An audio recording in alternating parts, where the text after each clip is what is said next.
How's the beautiful side of the room doing? I don't know why you put me over here. Yeah, I need to leave over there. I used to be over there.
Good morning. The meeting of the Southern University Board of Supervisors called to order. Mr. Vice Chair. Good morning, everyone. Good morning. We'd like to welcome the meeting of the Southern University Board of Supervisors called to order. Mr. Vice Chair. That was not me doing that twice. Good morning. The meeting of the Southern University Board of Supervisors called to order. Mr. Vice. The document means gummies are working better than I expected. Mic check, mic check. You know I'm a hip hop doc. I like the remix, but I wasn't planning on it. Good morning, everyone. I'd like to welcome a friend and a very prominent person in our community, Dr. Mark Ellis, to do the prayer this morning. Dr. Ellis. Good morning, everyone. The scripture declares in Proverbs 3, 5, and 6, trust in the Lord with all thine heart and lean not to thine own understanding, but in all thy ways acknowledge him. He shall direct thy path. Let us pray. Eternal God, our Father, we come this morning to acknowledge you as the source of all supreme guidance. We ask this morning that you would guide our hearts, this board. They exercise their fiduciary responsibility. Guide us in the spirit of fairness, equality. Guide us in all of our activities and affairs. God, that they arrive at successful outcomes, successful conclusions. The opportunity is before us. Our world is in a state of peril, crisis. We need wisdom, prudence, and discretion, judgment in this hour like never before. Our children, our youth, waiting in the balance, that our decisions align with what is your good and perfect will. Let your kingdom come. Let your will be done. Father, let it be evidence in the decisions made today, the conclusions and the strategies and the plans put forth today, to bring this institution to a place of great prominence and leaving a mark in the world that could never be erased. Guide us all in this hour, that we fail you not, and that your kingdom leaves its imprint as it should. We offer these prayers and petitions in the name of Jesus Christ, our Lord. Everyone in agreement said amen. Amen. Dr. Ellis, before you leave, take a picture.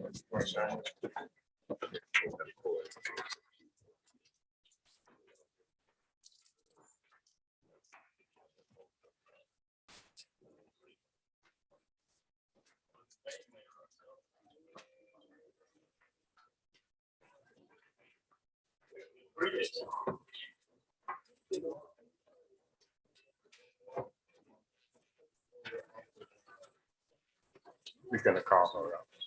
Check.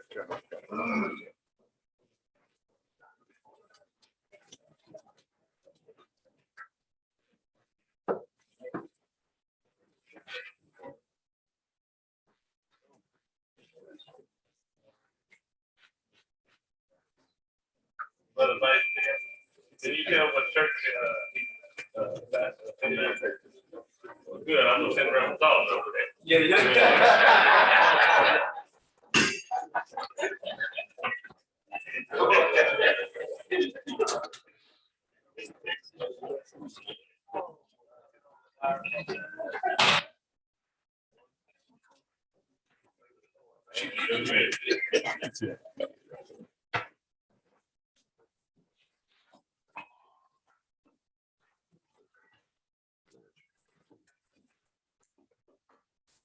We'll now have our Pledge of Allegiance by Donovan Davis. I'm very proud to introduce Donovan Davis to lead us in the Pledge of Allegiance. He's a 12th grade student at the Southern University Laboratory School, maintaining a 4.0 cumulative GPA. This is his 4th year at the lab school, where he has really excelled as a kitten, helping them achieve their first basketball state title in 16 years. Donovan attends South Baton Rouge Church of Christ. He loves to play and produce music while maintaining high academic standards. He is the son of Alan and Kashana Davis, a Southern University graduate. Thank you so much, Donovan. Thank you. Chairman Shorty, President Belton, members of the board, and distinguished guests, please stand for the Pledge of Allegiance.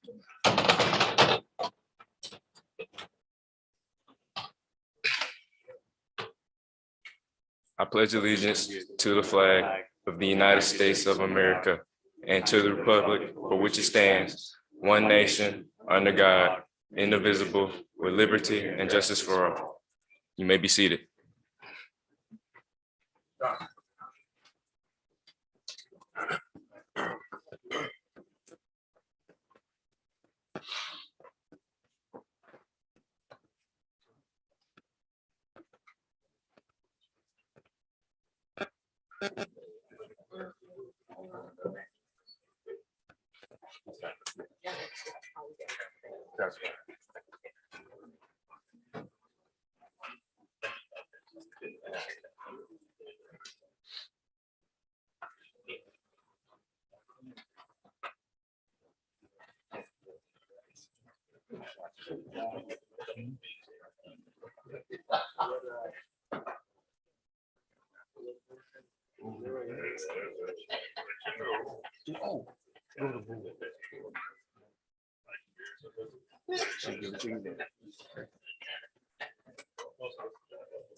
Prior to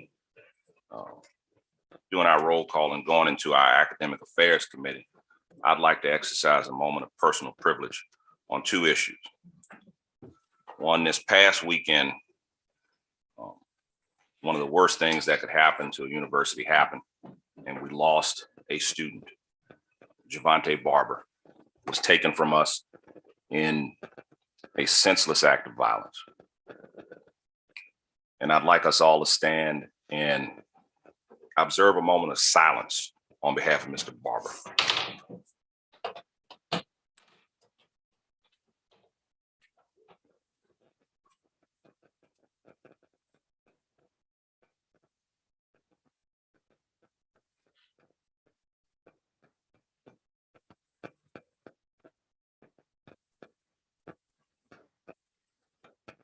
Thank you. Mr. Chairman, whenever administration finds out the young man's, the details of the services, that you'll send an email. Yes, sir. Thank you. Yes, sir, definitely. Mr. Barber's family has gone through what no family wants to go through, and we will keep his family in our prayers and our thoughts. We will hear briefly from our police chief, Joycelyn Johnson, to brief us on this matter. Chief.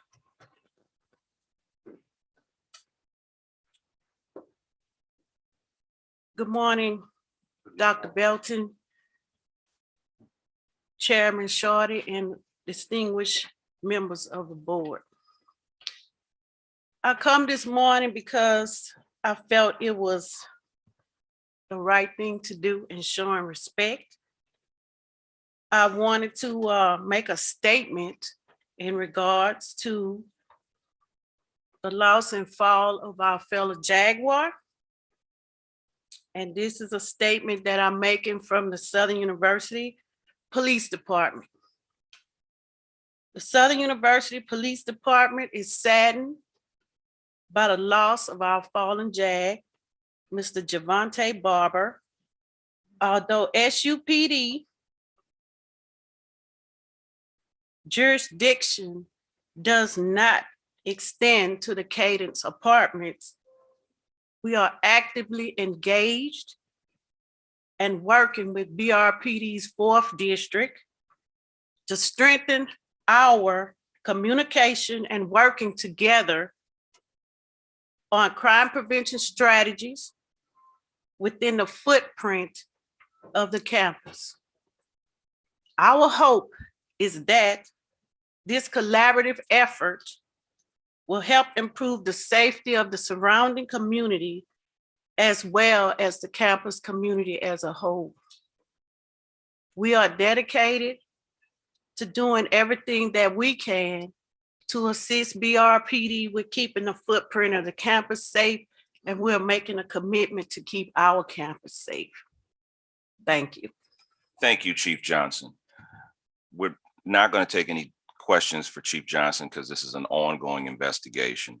But I did want to give the chief an opportunity to address us relative to this matter. So thank you, Chief. I appreciate it. Sure. As a suggestion of Board Member Fundale too, I think we should confer his degree to his family at graduation. Is that something that the board is in agreement with? I think definitely. May I? Yes, please, Dr. Sahu. I want to report that a process is underway in accordance with the policy and processes of the university to offer a posthumous degree to our student during the spring commencement. The process is already the college faculty is engaged and the family is engaged. I just wanted to know, and it's been a really hard situation for us. While we were grieving, I have got so many calls, including the dean of the college. I've spent long times saying that, we are with the family, we're with anybody. And like you said, I can't say it better. It was just senseless. Thank you for recognizing and spending time here. Thank you. Thank you, Dr. Sahu. The other issue that I want to take a moment of personal privilege on, we go from tragedy to celebration. And we have with us today our new president-elect, Mr. Dennis Shields. And Mr. Shields, would you kindly come forward and address us? I know you've had a whirlwind tour, sir, but thank you for being here this morning. Thank you, sir. It has been a very, very busy week, but a very enjoyable one and a very informative one. I know it is just the beginning. I have a lot to learn, a lot to take in. But let me thank everyone, the board, the leadership of all 3 campuses, outstanding chancellors. I'm going to meet with the chancellor of the Law Center today, but I'm extraordinarily pleased with what I'm finding and the commitment that people have to the success of this institution. And I'm looking forward to coming on board. Right now, if everything goes well, my wife and I will be moving here in late May and starting July 1. But I'll be making probably at least one more trip between now and then to have a little more low-key visit and a little more working as opposed to celebration and introduction. So thank you for allowing me this moment this morning. And thank you to all the members of the board I had a chance to visit with this week. And I look forward to working very closely with you in the not too distant future. Thank you, Chairman Torrey. Thank you, sir. And we will try not to schedule you so heavily next time that you're in town. Don't make any promises you can't keep. We'll now turn it over to our Academic Affairs Chairman, Mr. Gillen. Much, Mr. Chair. First of all, it's the call up session to order. The Academic Affairs Committee is thus called to order. Mr. President, would you please give us a roll call? Yes, and good morning to everyone. Roll call. Mr. Gilliam. Here. Dr. Tarver. Here. Mr. Lawson. Mrs. Reeves. Here. Mrs. Smith. Ms. Williams. Here. Attorney Shorting. Here. You have a quorum, sir. Thank you very much, Mr. President. Next item on the agenda is the adoption of the agenda. And what is your pleasure, committee? It's been moved and second by Ms. Reeves that the agenda before us would be approved as printed before us. Item number 5 calls for public comments. Are there any public comments germane to anything on the Academic Affairs Committee agenda? Any digital responses that have come in? Seeing no one approach the podium, no digital. We move on to item number 6, which is the high point of our day. We have obviously been privileged by the accomplishments of these fine young people from the Southern University Lab School. They were going to introduce her in a moment. And if I would be so kind, Mr. Chair, I would like to defer to a lab school graduate who was kind of the star pupil there.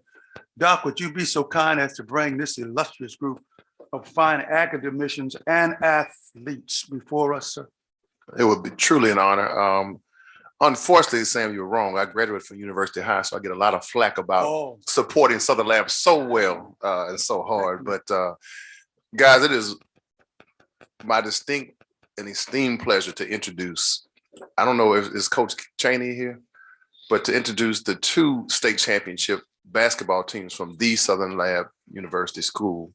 The boys are the men's basketball and women's basketball team who are both here. If you guys could please approach the stadium, Coach Boudreaux and Coach Chaney, if you would come up, we would welcome you guys to stand and let us just congratulate you guys for a job well done.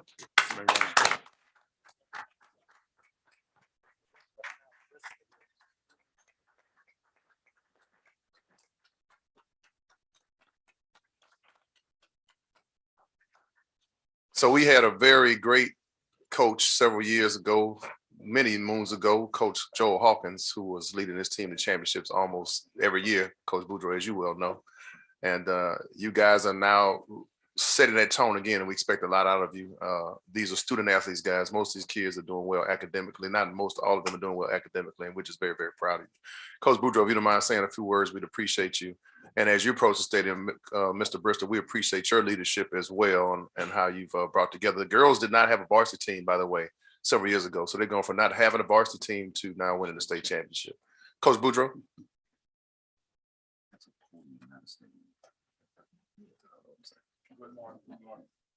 Good morning, sir. Good looking people for sure.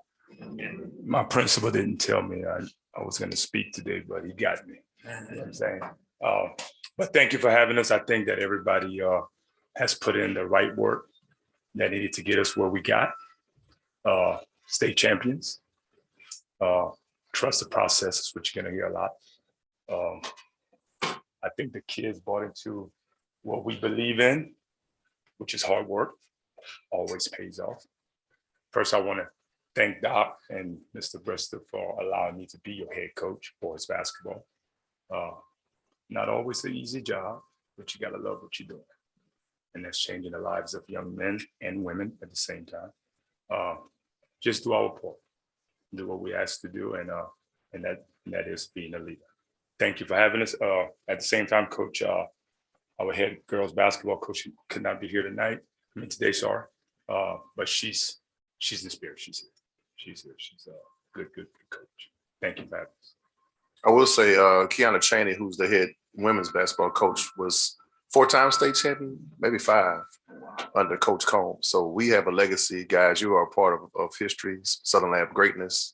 We truly appreciate, truly love you guys, and so proud of you. So continue to win. We have some seniors going. We got some guys coming back on the men's and women's team. So we expect great things, and we'd like to bring you out to the meeting so we can share the hardware with everyone.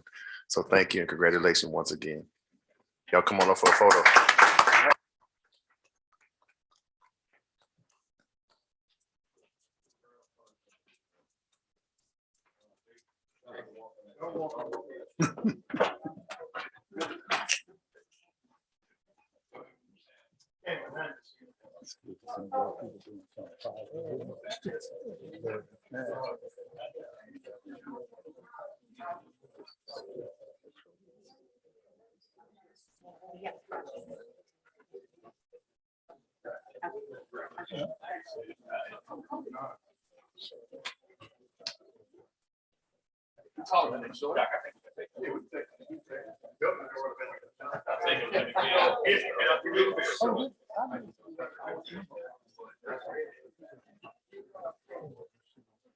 And you want to take a picture of what a championship team looks like?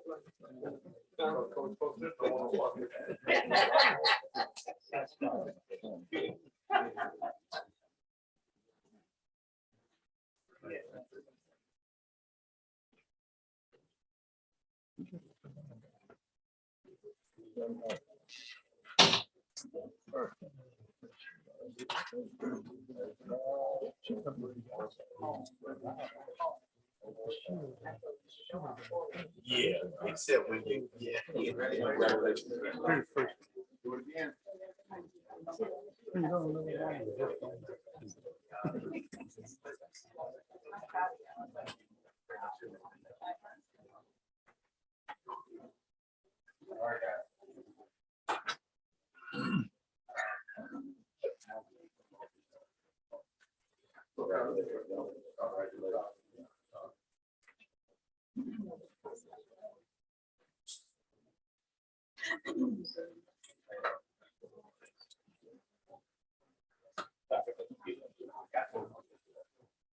You can tell this is a principal in charge too. I don't know. I'm just observing.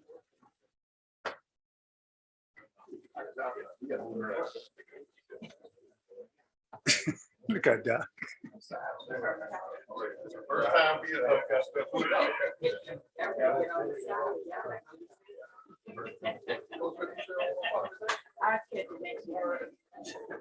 Oh, yeah.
You don't know. Mine said it's the same thing. Just throw my mask. It might be. We want to once more express our appreciation, our thanks for this fine group of young people. We want to say to Principal Brister, we want to commend you and say we appreciate your fine leadership there at the Southern Lab School. Also to Coach Boudreaux for the hard work, determination, obviously, that you have instilled in these young people. And would you please extend our appreciation and just how proud we are to Coach Cheney in her absence. And as I listened to one of the games, I think you all were playing against Calvary. And of course, I'm in Shreveport, and I was in a distinct minority. but I'm sitting there going, no, the kittens are gonna pull this one out. Thanks to you young people for being such fine exemplary role models for our other young people. It's just marvelous to see young people accomplishing academically and athletically. Our commendations, we're proud for you. Would you join me in giving them a note? Thank you so much. Thank you so much. Sam, Yes, sir. the last point I'll make, please forgive me. And it's so many things that they've done in this year, but this was Coach Boudreaux's very first year. And if you didn't hear me again, several years ago, the women's team did not have a varsity team. So they've gone from not having a varsity team to win the state championship. So to be his first year, have his son get the MVP, he's coaching his son, who will be back next year. Some pretty amazing things going on in Southern Lab, as well as these guys being academically sound. So I'm so very, very proud of them. So thank you for that moment. Thank you so much for that clarity too.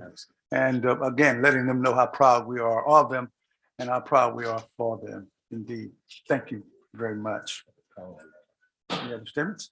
Okay, we'll move on to the action items under item number 7. And if you would, the committee would allow me, we only have 3 in there. If you would allow me to please take each one of these individually today, and we'll expedite everybody's time. The first one is a request for approval of spring commencement participation of students who are within 8 semester hours of completion at the Law Center. The explanation is thus given here, but Chancellor Pierre, could you give us kind of an expedited explanation of what's going on, please? Yes, sir. Thank you, Ms. Gilliam. So because of what we've experienced with COVID in the last couple of years, and we're not doing the commencements in the normal way that we would have done them, we have a few students who need a few hours to graduate in the summer, but obviously want to participate in the spring commencement.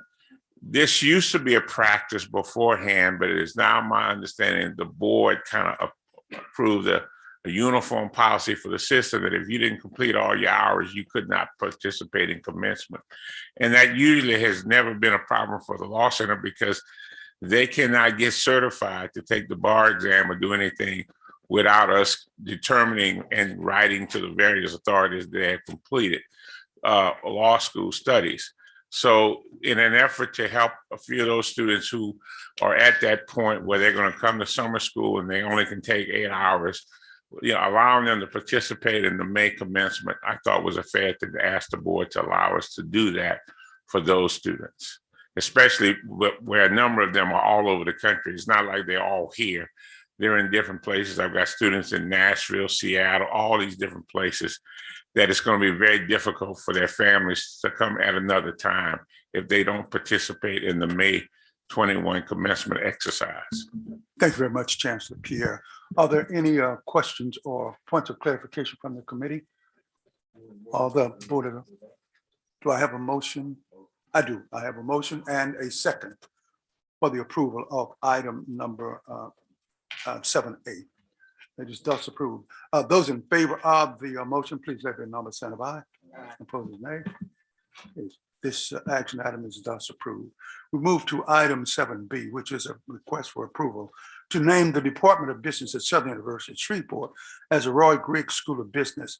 And we'd ask Dr. Penny, if you would please make an expedited presentation of what's going on here, please.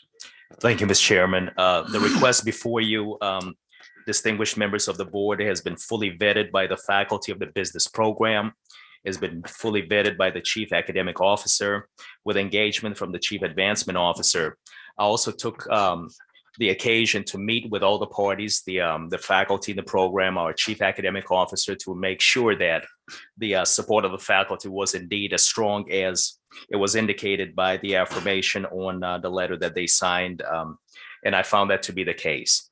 And so Mr. Roy Griggs is a tremendous philanthropist in North Louisiana, owner of over 17 McDonald's franchises. And he's done tremendous work. He's been before this board, has been very generous to the institution, very generous in the community. And I think it's well deserving of the faculty to select such a name in honor of the School of Business. So at this time, Mr. Chairman, I'm happy to take any questions, and I appreciate your consideration. Thank you, Dr. Penny. Indeed, I can add to the fact that Roy Griggs is a very fine citizen of our area. just a fine person too. Are there any points of clarification or questions to Dr. Penning regarding this particular item? If not, we'll entertain a motion. It's been moved. Was and moved by who? By Ms. Williams makes the motion. Motion by Ms. Reeves. Okay. Excuse me. Those in favor, please let it be known by sign of aye. Opposed, nay. So ordered. This item is thus adopted. We move to item number 7C. And this is a request for approval of faculty senate and promotion from the Suno campus. And as we all know, we do not take the idea of promotion and especially tenure very lightly from this board's perspective. Dr. Ammons, would you please give an expedited articulation of this particular item, please? Thank you, Mr. Chair.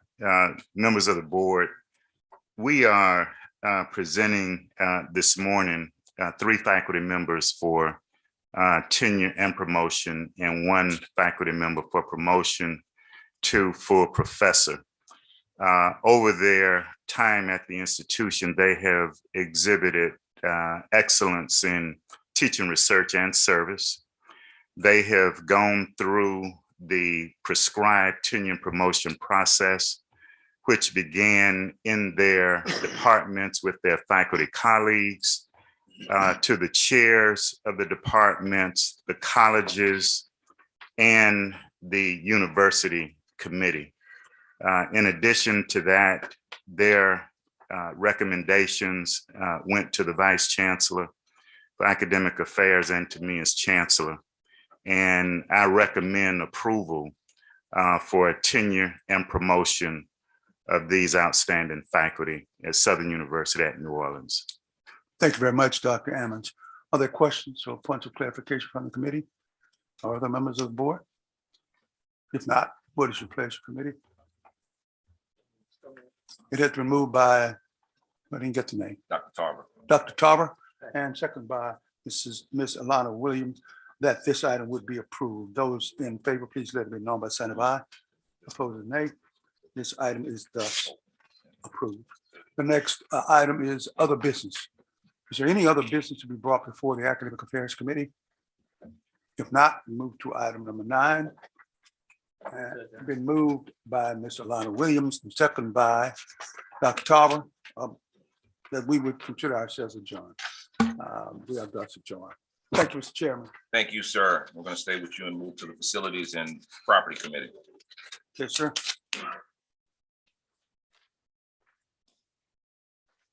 The Facilities and Properties Committee is thus called to order. Mr. President, would you please give us a roll call? Yes. Mr. Gilliam? Present. Dr. Whitfield? Present. Ms. Bartholomew? Mr. Hilliard? Mr. Lawson? Dr. Tarver? Attorney Shorty? Here. You have a quorum. Thank you, Mr. President. The next item on is the adoption of the agenda. And again, what is your pleasure? So move, Dr. Whitfield. It's been moved by Dr. Whitfield and second by Mr. Lawson, that the agenda would be adopted as printed before. So the favor, please let it be known by sign of aye. Opposed, nay. The agenda is thus adopted. Item number 4, we move to public comments. Are there any public comments germane to anything on the agenda of the Facilities and Property Committee? Digitally, seeing no one approach, we move on to item number 5. I move 5 and a little bit with the chair and the committee. Second. It has been moved by Mr. Lawson, second by Dr. Whitfield, that we would approve the informational items from the facilities planning update in Global from A through, what is that? Information. No, Jeff, we don't need them. We would ask you, okay, we didn't even need to make a motion on them. Thank you, but we got, well, we're on the record anyway. I'd like to, okay. We'll expedite it, I guarantee you, Mr. Lawson. We will. I would beg your pleasure though for just a moment. We have a new, very strong player on the scene, Mr. Kenneth Dawson. He has been diligent, following up, I think, on the various campuses. He actually came and he visited up in Shreveport with us. And I don't think we need to tell you, sometimes up in Shreveport, you know, we kind of think we were kind of an afterthought. But he indeed came to Shreveport and made a 2-day visit there, in-depth visit. Visited every facility we've got. Has a lot of the proposals that we had proposed by Dr. Peening and his staff. We has even gone as far as to help us get it into HB2, which is no mean task. Okay, we'd like to, first of all, I guess we don't need to introduce him, we merely present him, because I think everybody here knows Mr. Kenneth Dawson. There's a long and extended record, but we'd like to have you please make some statement, introduce yourself, and I think you have brought with you a distinguished lady. I'd like to. Absolutely. Yeah. Thank you, Chair, and to Dr. Dalton, Chairman Shorty, and this distinguished group of people who I admire quite a bit. I'm glad to be here and glad to come back to my university. I'm a graduate of engineering in 1980.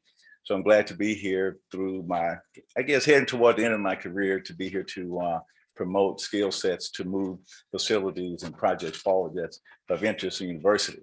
We have several successes. I have met, as you said, Mr. Chairman, I met with Chancellor. Dr. Peening knows how to keep you busy, so it was like a day and a half of constant moving. I've also met with the Dean of our Law Center, had an opportunity to talk with him. And even before I came on board, I actually took some vacation and visited Chancellor before that, and also Suno. The plan is that I will be going to every campus every month and have meetings. Also, I have a standard meeting with FP&C that we will be going through every month to make sure projects are moving forward and we stay on top of them. Again, it's a pleasure. I'm glad to be here. And we do have someone else that I think, whoever had the wisdom to make this particular hire for the university, I think it was something that to be recognized. I have Ms. Simone Whitmore, who is in the back. She's a professor in the civil engineering department. But what is great about facility is she has 14 years with facility planning and control. So we have information that will help us move projects forward, get E-courts out, get capital outlay out, and stay on top of the project. So again, I'm glad to be here. I look forward to working with all of you, giving you the detailed information to make us successful. A great university, and now we're going to get facilities and the things that we need to continue to grow. So thank you so much. Thank you so very much. Other questions, observations? One before you leave, especially since we've had that illustrious group from the lab school here, and I think Dr. Whitfield will appreciate this one. Just a quick assessment. The lab school project on point, on schedule? On point. The lab school project is, we had a discussion with FP&C on the lab school project, and that was one that they were taking up to put in HB2. So we're moving forward with the lab school project, as well as other projects. I think the Law Center will be glad to hear that we're going out for advertisement, should be on Friday on the law school library project. And also we had a great meeting with Dean Carrier on the STEM building, and we have a meeting Monday to talk about the details of the STEM. So again, it's just keeping all these things in front of us, making sure we have all information coming from the university that they need so that we keep projects moving forward. Fantastic. One last one, then we'll go to other business. The basement one that's kind of close to me, the basement of that under the nursing center up in Shreveport. Yes. Would you kind of tell the board here what's going on there, because sure, we need to fill that one in. We've got some, well, the basement was the project I saw in December when I went up there, and initially they were doing some waterproofing to try to take care of it. Now the plan is to concrete the basement, which is probably the solution that needs to be to ensure there's no water intrusion moving into that particular area. And then some of the work on the upper floors they're doing to finish sheetrock and to waterproof that. So the goal is, the project now is to fill it with concrete. I don't have the exact date when they're going to do it, but that's the plan. With that done, we shouldn't have any more intrusion in that area to have any more issues with intrusion or any type of mold. Thank you very much. I'm sure you'll get an amen from Dr. Penny on that. Mr. Gillum, before you move on. Sure. I have one question. I'd like an update at some point on what we're doing with the New York Circle Road, which is behind this, the Student Activity Center at Suno. Okay. The road is a disaster. Yes. Yeah. Yes, sir. In fact, I discussed that with the person down there when I visited in December. I agree with you, and I will look into that. Thank you so much. Okay, Thank you much. As you can see to board now, you have serious advocates. Shreveport and Suno standing by. All right, thank you much. Dr. Davis. please. Yes, personal recognition. Simone Whitmore, is that right? Is that the same as Simone Quintine? That's the same person? Well, congratulations. Yes. I knew her when she was in Scotlandville High School with my twin sons. So I've known her and her family for a long time. So glad to have you aboard. And good luck. Good. Have you back. Other question, comment, please. Mr. Good morning, Mr. Dawson. One.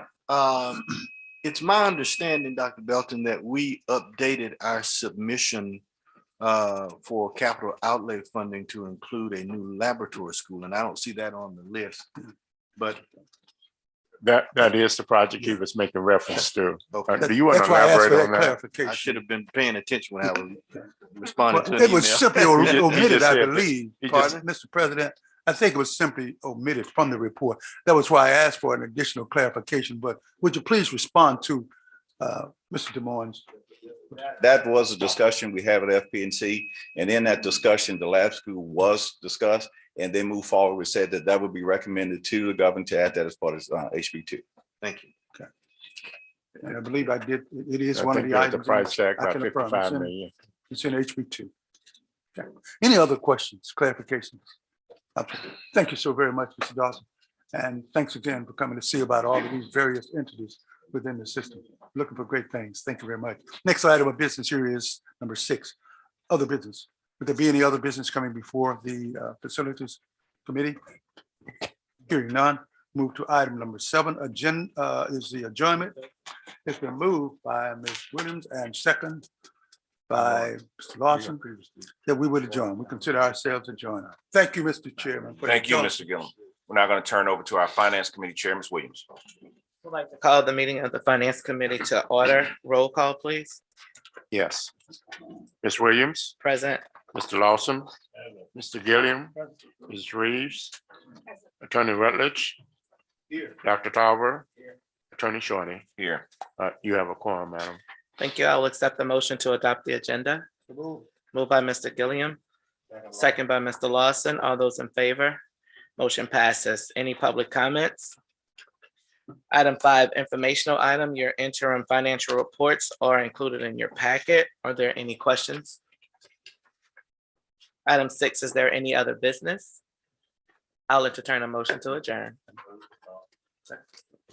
We stand adjourned. Such efficiency, Ms. Williams. Mr. Lawson, Governance Committee. Call order, Governance Committee, roll call, Mr. Secretary. Yes.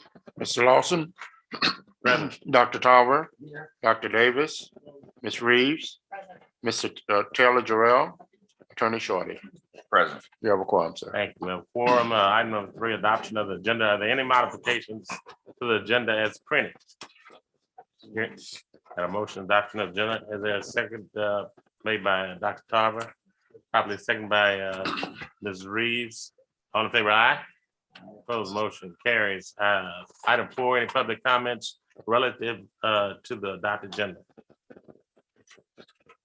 Anyone approach the podium? Item number 5, it's an action item, pretty much perfunctory. I'll entertain a motion. Any comments? Motion made by Mr. Taylor Jarrell. Is there a second to the motion? Okay, comments? This is something pretty much just entertaining the right, which Mr. Kevin Taylor Jarrell embraces students to enjoy free speech. I didn't know if you want to comment on that, but certainly we'll extend the privilege to do so. I can. I'll say a few quick little things. Being that free speech is something that I feel like students in this day and age is great to have. I know that one of the things that I think it was last semester, one of the students, they did want to speak on about, I want to say, I can't remember what it was. But they actually had went through, they was trying to figure out how they would go about kind of starting, not necessarily a protest on campus, but just trying to figure out how they can, how their voice can be put out on Southern's campus. So of course I told them, I directed them along with some of my other student leaders to student affairs. And they basically told them, how they can go about kind of doing a rally on campus for Pretty Wednesday, because we had it that week. So upon talking to some of the people within student affairs, they did get a chance to do interviews about the specific topic that they were discussing. So being that I feel like we are kind of making a few changes to the policy, I do expect, I guess, some more students to really come up into the media more so and try to figure out what they want to talk about. Okay. Any other questions? Thank you, Mr. President Kevin Taylor Jarrell II. Thank you. All in favor, aye? Aye. Opposed, motion carries. Any other business needs to come before the governance committee? If not, I entertain a motion for adjournment. So moved by Dr. Davis and a second by Mrs. Christie Reeves. Thank you, Mr. President Chair. Thank you, sir. Dr. Tarver, Personal Matters Committee. There we go. It's just on. Thank you. May we have a roll call, Mr. President? Yes. Dr. Tarver, Here. Ms. Reeves, Here. Mr. Fondell, Attorney Armady, Reverend Tolbert, Ms. Williams, Attorney Shorty. Present. You have a quorum, sir. Thank you very much. We go into item 3, adoption of the agenda. We have a motion to approve. Been moved by Mr. Fondell, seconded by Dr. Davis.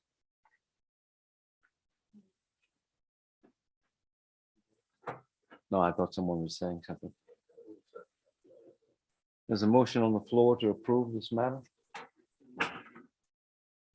May we have a vote, please?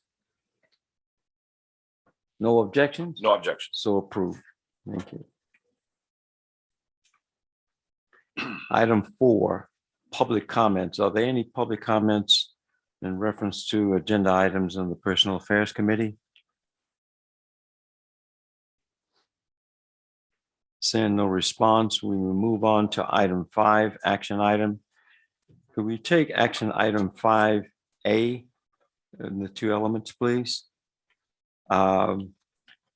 It requests approval of personnel action on positions equal to or greater than $60,000.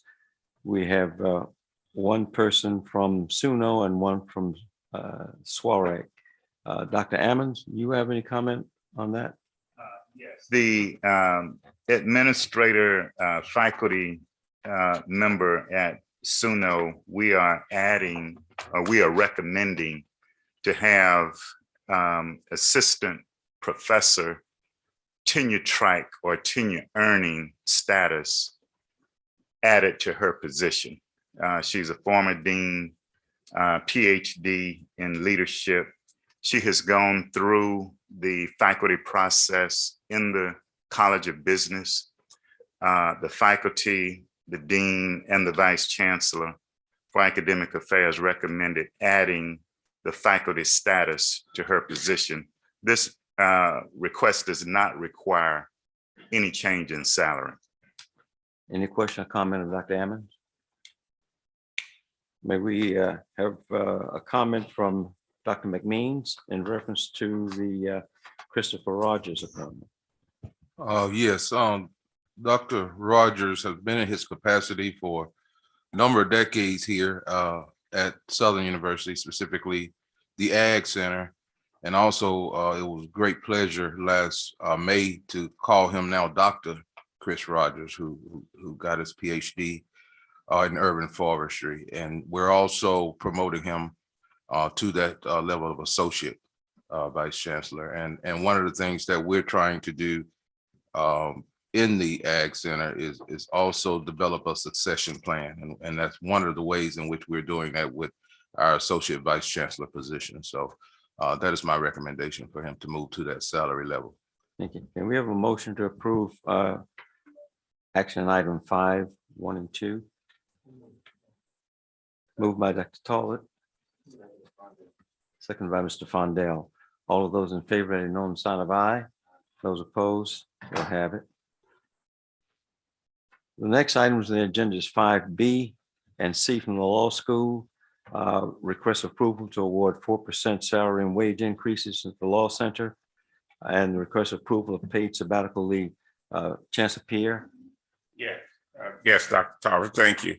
So you may recall last month, we presented a BA7 to the board where the law center basically got the approval to increase its budget or take in revenues of exceeding $6 million. And as part of that BA7, we had to propose how we were going to spend the part of that $6 million during this fiscal year. And in that was an item for across the board raises to the extent that we're allowed to do those I guess with respect to civil service rules, to the extent that might not be possible for some people, but to the extent of all other unclassified individuals. We wanted to do that, to take advantage of that now, to reward all of our employees who have been working diligently during the pandemic and have allowed us to really perform exceedingly well from a financial standpoint and all other standpoints. And in fact, it was recognized by the Senate Finance Committee last week at hearings by the analysts. And we just thought that this was a fair thing to do. And in accordance with the directives from the board has been pushing us as chancellors to try to help our people financially. And then when I looked at gas going up, I said, this is the right time to do that. And we hope that this board agrees with us from that standpoint. With respect to Professor Rourke has really been doing some outstanding research, especially overseas and international, and he has an opportunity to do some research in an international environment.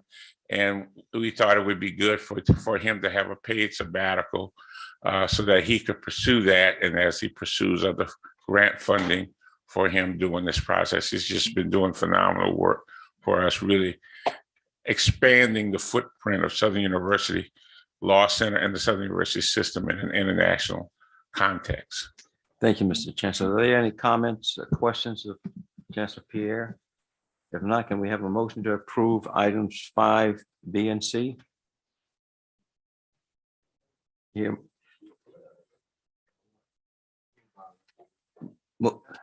Thank you. Moved by Ms. Williams and seconded by Mr. Fondell. All of those in favor, let it know on the sign of aye. Those opposed? Thank you. Next, we have items 5D and E, both from Sussler. Request for leave of absence and request approval of a medical leave. Dr. Finney. Thank you, Dr. Tarver. These two requests before you, item D and E. The first one is from Dr. John Alak, and he's requesting a leave of absence for the spring semester. And the second is from George Lewis III, and he's requested a medical leave of absence. And these two are presented to you for your consideration. Thank you. Are there any questions or comments? Hearing none, can we have a motion to approve items D? Moved by Ms. Reeves and second by Mr. Fondell. All of those in favor, let it know on the sign of aye. Those opposed, ayes so have it. Action item 6, information item. See, is that an information item for any particular campus? Seeing none, we go to item 7, other businesses. Any other business before this committee? Hearing none, may we have a motion to adjourn? Moved by Mr. Fondell, second by Ms. Reeves. All those in favor? We stand adjourned. Thank you, Mr. Chairman. Thank you, Dr. Tarver. The full meeting of the Southern Board of Supervisors is called to order. Can I get a roll call, Mr. President? Yes. Attorney Shorty. Present. Dr. Whitfield. Present.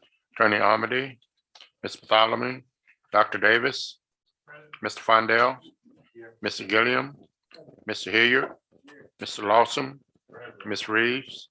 Attorney Rutledge. Mrs. Smith. Dr. Tarver, Mr. Taylor Jarrell, Reverend Tolbert, Ms. Williams. You have a quorum, sir. Thank you, sir. I'm gonna try and pep up a little bit. I'm drinking my coffee. Can I get a motion to adopt the agenda? So move, Dr. Moved by Dr. Whitfield, seconded by Ms. Reeves. All in favor, say aye. Aye. Any opposed?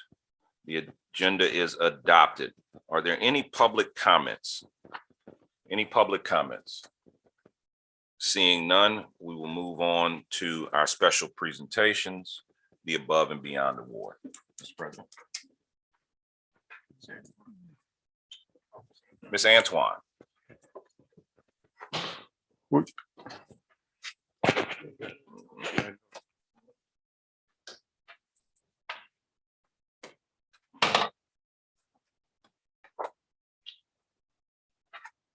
Good morning.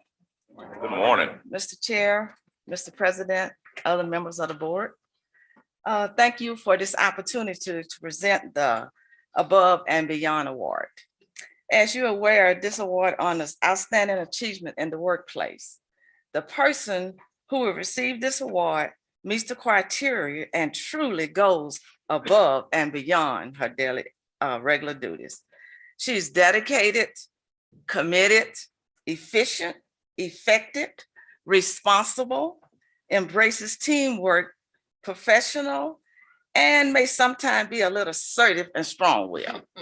But she's only that way because she wants you to learn the processes. Her work ethics are extraordinary. She works continuously throughout the day and the weekends. We recently, during the beginning of the year, we had some inclement weather. It was icy and the president gave us a day off. So I took that time, I got me some extra sleep in.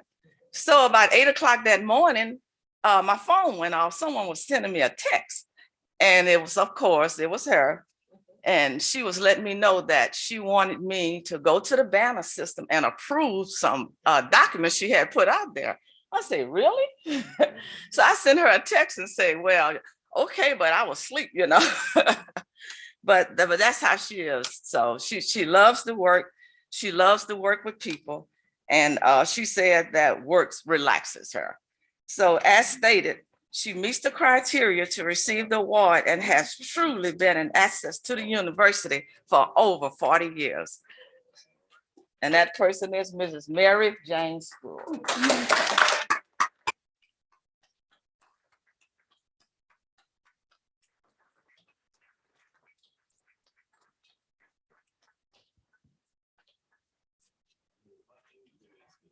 Good morning.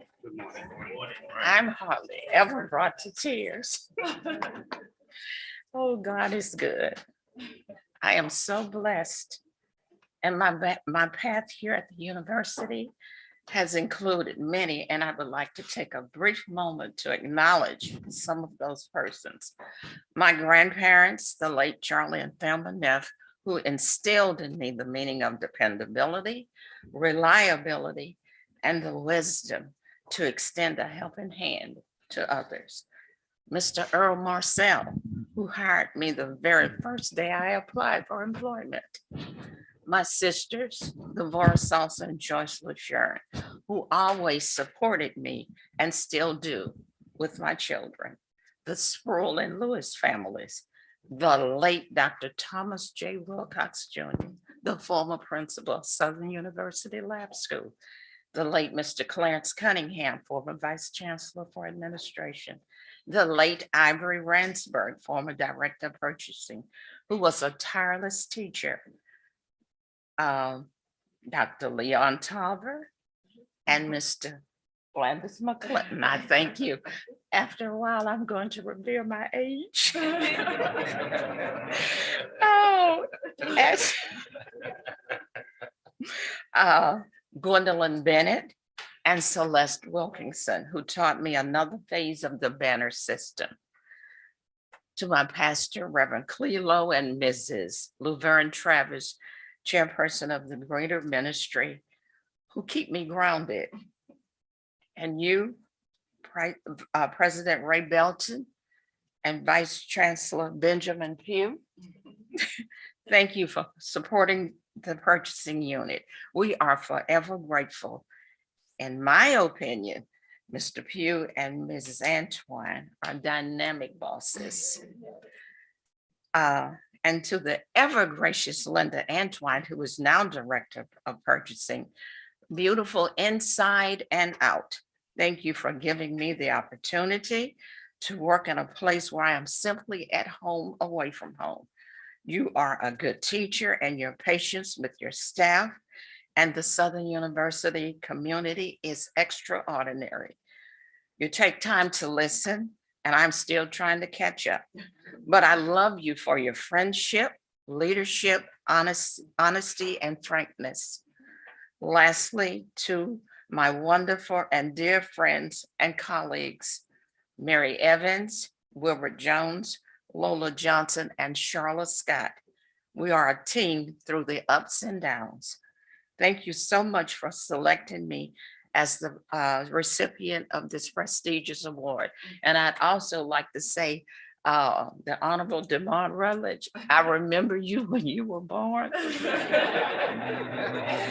that I know, and that's saying something. I love him and his mother, who has been my friend for over 50 years. We clash, we make up, we clash, we make up. But thank you so much. I am very honored.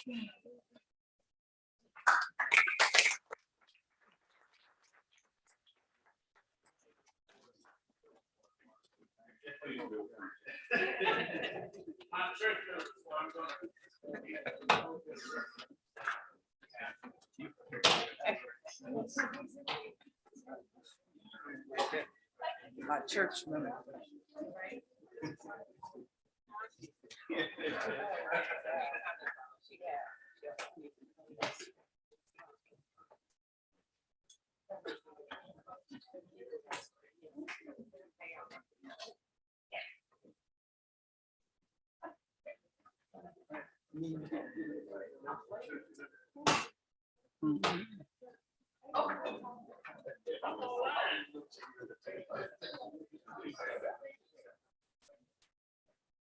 You doing all right?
Mr. Rutledge? Mrs. Sproul and Mrs. Antoine, you won't get out here that easy.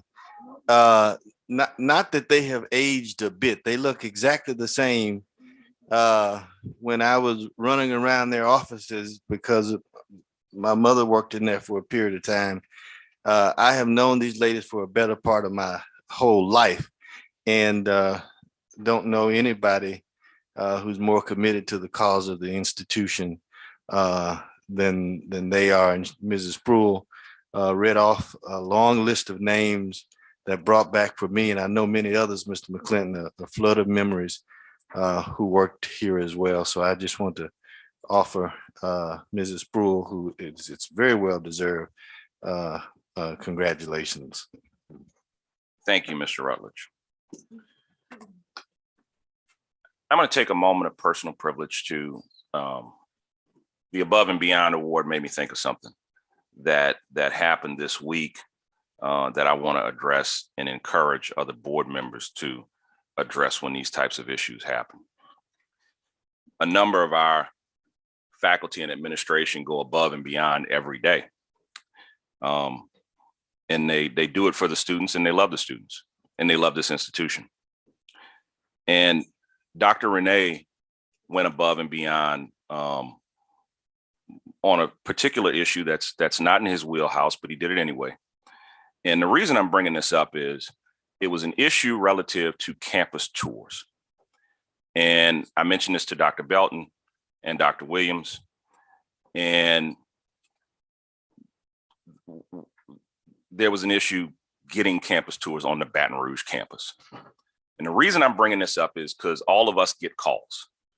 And I think it is important for us to translate those calls into conversations with the administration and not to solve one student's problem, because there are always other students that come behind. And it doesn't make sense for me to say, this one student didn't get a tour, let's get this one student the tour. I'm more concerned with, why are we not getting tours done on the Baton Rouge campus? And to his credit, Dr. Belton and Dr. Williams were very responsive to the conversation. But I do want to encourage all of the members, when there are things that you hear about, because there are things you hear about, and this was multiple calls I got from different people about tours on the Baton Rouge campus, I thought we should address it. And the only way we effectuate some positive change for the students is to address these things, because the administration is not always going to know. They're not always going to see some of these individual problems, and we've got to do a good job of making them aware of it and trying to fix systemic issues when there are systemic issues. So thank you, Dr. Renee, for giving that tour that you're going to be giving, and I appreciate it. Thank you, Dr. Belton, for being as receptive as you were to the conversation about the tours. And that's my little moment and spiel on that. We will now move to action items 6A and 6B. Can I get a motion to approve 6A and 6B? So moved by Dr. Whitfield. Moved by Dr. Whitfield, seconded by Ms. Reeves. All in favor, say aye. Aye. No opposed. Action items A and B are approved. We now go to action item 6C. Mr. Rutledge? Mr. Chairman, I'd like to move favorably on the item. However, members, there were some technical changes that needed to be made, nothing that impacts the term or the pay. And so I'd like to make the motion to approve the item, but allow the chairman in consultation with our legal counsel to make those technical changes and finalize the document. Moved by Mr. Rutledge, second by Dr. Tarver. Any comment on the motion? All in favor of the motion, say aye. Aye. Any opposed? The motion carries. Mr. Chairman, can I say something? Yes, sir. If you ever want, I grew up on this campus, but if you ever want a tour of Southern's Baton Rouge campus, ask Dr. Renee to give it to you. And I will tell you, I have called him. I agree with your comments, and I'm glad we're trying to put together a holistic approach, but I can't tell you how many times I have called upon him and said, Doc, I know this is last minute, but there's a family in town and they want to tour the campus. And he always invariably says, no problem, I will take care of it. And the two that I've asked him to do, both of those students enrolled at Southern. And awesome. So thank you. He's an above and beyond recipient already, but he's always above and beyond. And I want to. Mr. Lawson? I disagree with all of them. Oh my goodness.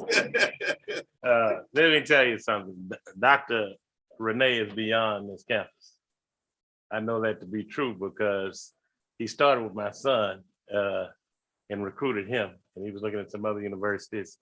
But I called Dr. Renee in a panic kind of, it was a miscommunication piece where Southern needed someone at Peabody High School, a major feeder school for Southern University. And I said, I didn't want to bother you. I just wish next time we can communicate and make sure that we show up. I said, there's a 7 o'clock meeting in the morning.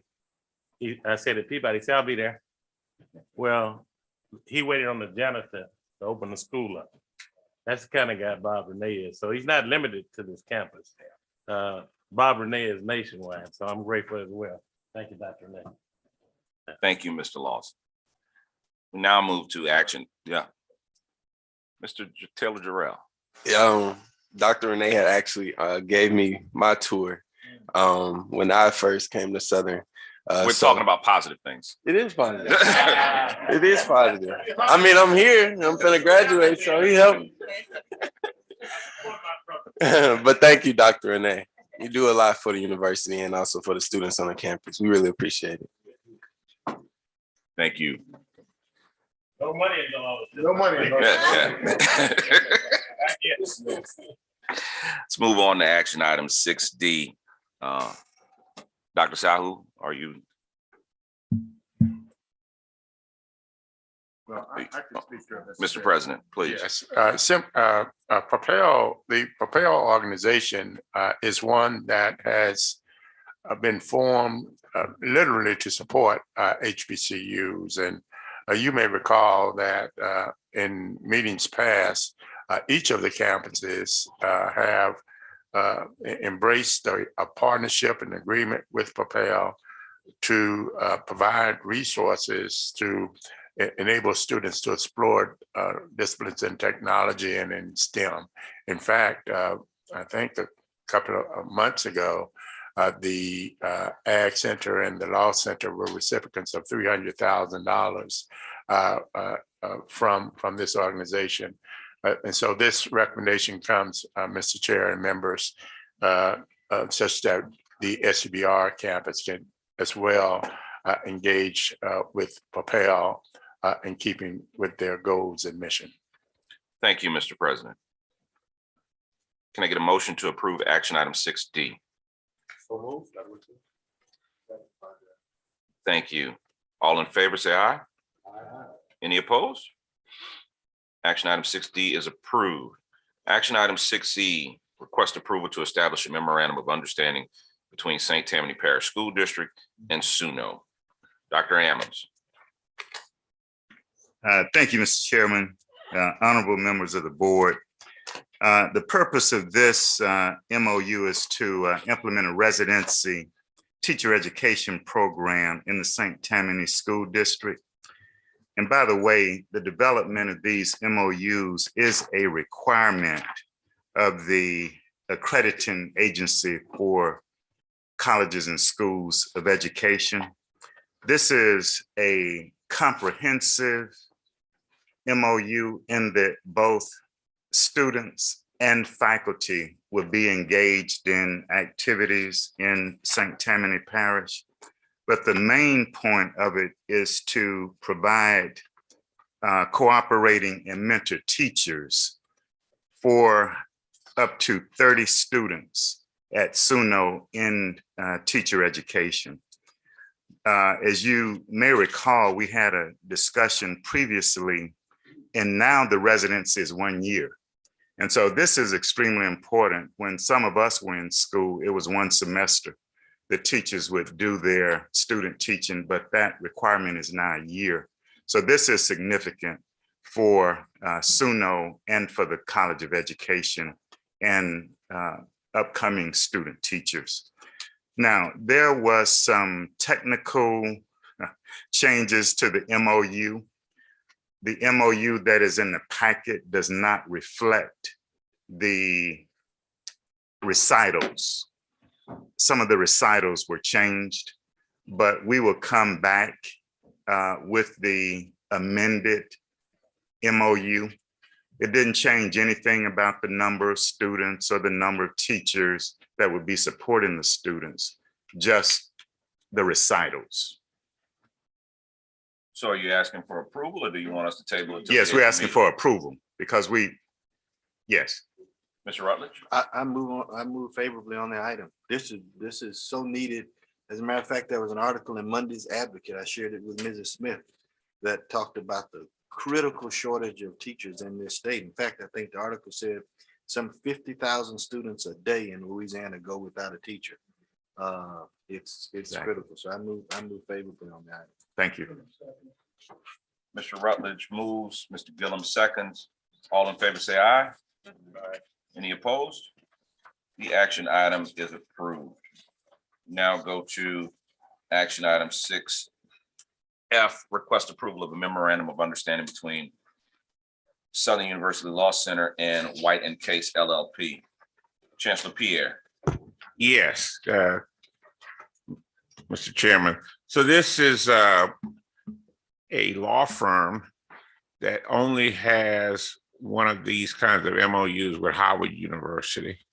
And so what we're trying to do with respect Howard University School of Law, what we're trying to do with White and Case is establish a public interest relationship with them, and that will hopefully lead to them looking at our law students for future opportunities with White and Case, one of the largest law firms in the country, they're trying to increase their diversity efforts, and this was the first step, is a first step towards that. They have law offices, they have offices in Louisiana? No, only on the East Coast. They're national. They're one of the big, what they call big 100 law firms. You know, it's kind of like the Reed Smiths and the DLA Pipers. More and more of those firms are coming to the law center, and they're offering our law students clerkships that pay in the neighborhood of about $4,000 a week. I'll move on the item. Can I get a second? Ms. Smith seconds, Mr. Rutledge moved on the item. All in favor? Aye. Aye. Any opposed?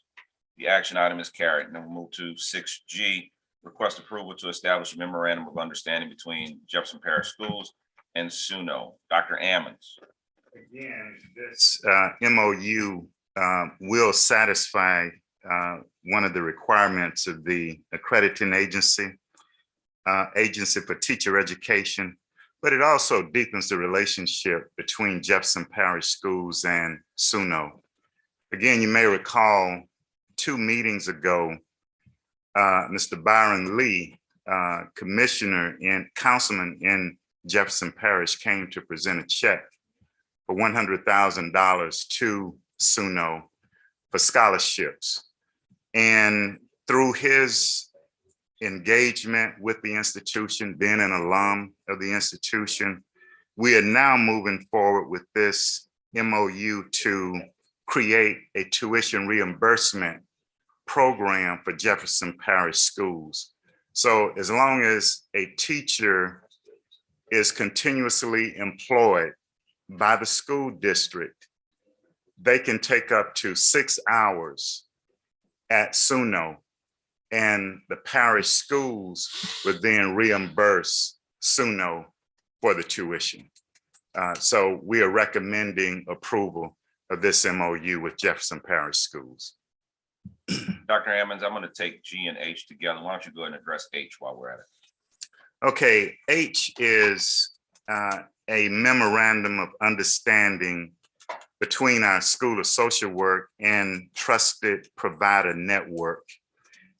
Trusted Provider Network is a digital platform that hosts continuing education and other educational programs for institutions that offer degrees in behavioral sciences. As you know, since the pandemic, a lot of our work now has been done virtually. This network then will advertise, coordinate, organize, and register individuals who would like to participate in these continuing education programs that are put together on behalf of the School of Social Work. And so we are recommending approval of this MOU with Trusted Provider Network. Thank you, Dr. Ammons. Can I get a motion to approve action items G and H? So moved by Reverend Talbert, seconded by Ms. Smith. Any questions or comments on G or H? All in C, certainly, sir. If you would, thank you, Mr. Chairman. It's good too to see these new initiatives that we have with the school systems. And I'll make this very brief. You may have noticed we were expecting and we were going to have a report from our education department in the Academic Affairs Committee. We didn't forget it. It's been put back, but I wanted to say the education department here at Southern University made a presentation to the State Association of School Boards a few weeks ago that everybody is talking about. There's something very good happening in the education department, and thanks go out to Dr. Peoples. And I think there were 2 other professionals over there. And we're going to anticipate that report, I believe, you tell me, Dr. Suha, at the next meeting. Yes, sir. But we're getting there, Mr. Chair. Thank you, sir. Yes. All in favor of action items G and H, say aye. Any opposed? Action items G and H are approved. We now turn to our resolutions. Dr. Williams. Thank you so much, Mr. Chair, members of the board. Good morning. February 2022 resolutions are as follows. Our condolences to the family of Donovan Jones Jr. Jones was laid to rest on Monday, March 14, 2022. He was the son of Mr. Donovan Jones, a longtime employee of the Southern Baton Rouge family, and Donovan Jr. graduated from Southern University Lab School in May 2022. Our thoughts and prayers are with the family. Our condolences also to the Milton Leon Beard family. Mr. Milton Leon Beard received a Bachelor of Science degree in business from Southern University Baton Rouge in 1970. He passed away on January 16, 2022. Condolences are also extended to the Adrian D. Davis family. Mr. Adrian Davis is the nephew of Mr. Michael Wells, who works in the Southern University Online Degree Department. He passed away on March 4th, 2022. Condolences are also to the Abdul Hakim Youssef Salam family. Mr. Salam, formerly Philip Joseph Cormier, received his Bachelor's of Science degree from Southern University in 1977. He was a life member of the Southern University Alumni Federation, and he passed away on February 7th, 2022. Condolences also to the Stevie Cornell Lawson family. Mr. Lawson was a graduate of Peabody High School in 1980 and would later attend Southern University and Alexandria Vocational and Technical College. Stevie received his degree in early childhood development from Grambling State University. He loved music, God, and was a fun-loving man, friend, and family and professional prankster. He was the brother of board member Myron Lawson and Mr. Huey Lawson. He passed away on February 19th, 2022, and our sincerest condolences are to the Lawson family. Our condolences are also to the Mary L. Wilson family. Dr. Mary L. Wilson, affectionately known as Mama Lou, received her BS in Music and Education from Southern University in Baton Rouge. Dr. Wilson joined Southern University at Shreveport as chair of the Education Department. While being at SUSLA, she served in many different capacities. Her ultimate achievement at SUSLA was serving as interim chancellor. She retired from SUSLA after more than 25 years of service and served her community well. She was a member of Alpha Kappa Alpha Sorority Incorporated and was the grandmother of Miss Kim Butler, who was the executive assistant to the president and chief of staff. She passed away on February 19, 2022, and our sincerest condolences are also to the Wilson family. Condolences also to Mr. Earl Wright Sr. Mr. Earl Wright Sr., affectionately called Papa, earned his BS in secondary education from Southern, and he passed away on February 22nd, 2022. And also, as previously stated, again, our sincerest condolences to Javante Barber's family. Mr. Barber was a senior finance major on the Baton Rouge campus. He will be terribly missed by his family and his classmates, and he passed away on this past Saturday, March 12, 2022. Mr. Chair, that concludes our resolutions for this month. Thank you. Thank you, Dr. Williams. Can I get a motion to approve the resolutions? So moved by Dr. Davis, seconded by Mr. Hilliard. All in favor? Say aye. Any opposed? Resolutions are carried.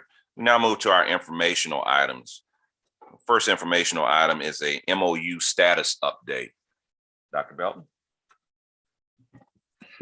Yes, I actually would ask our general counsel if she could just provide an overview of those presentations, if you will.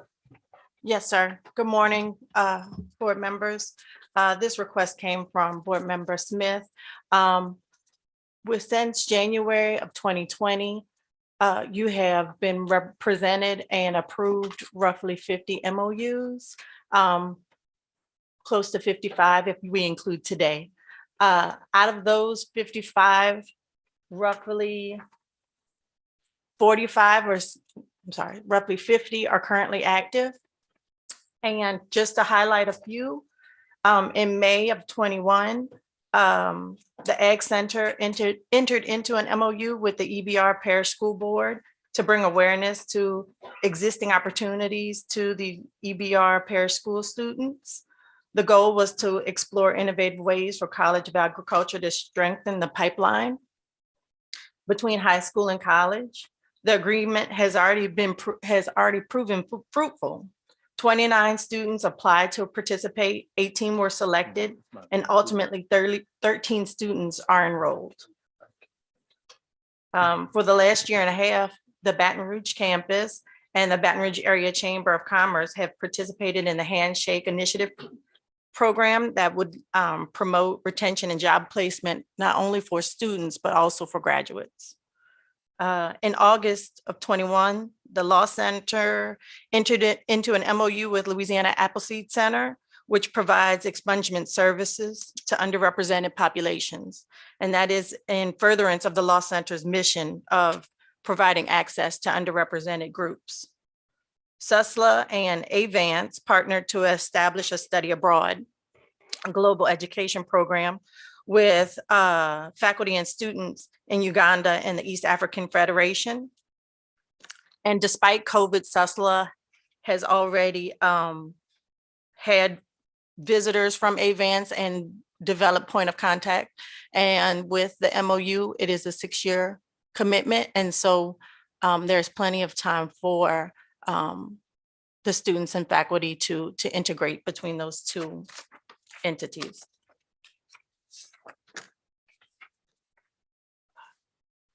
Suno received the Wisner Grant from the City of New Orleans, and it was to establish a Center for Grief and Trauma Therapy with 2 key objectives: to serve Orleans Parish citizens who have experienced unresolved grief and trauma, and to prepare future grief and trauma focused social workers.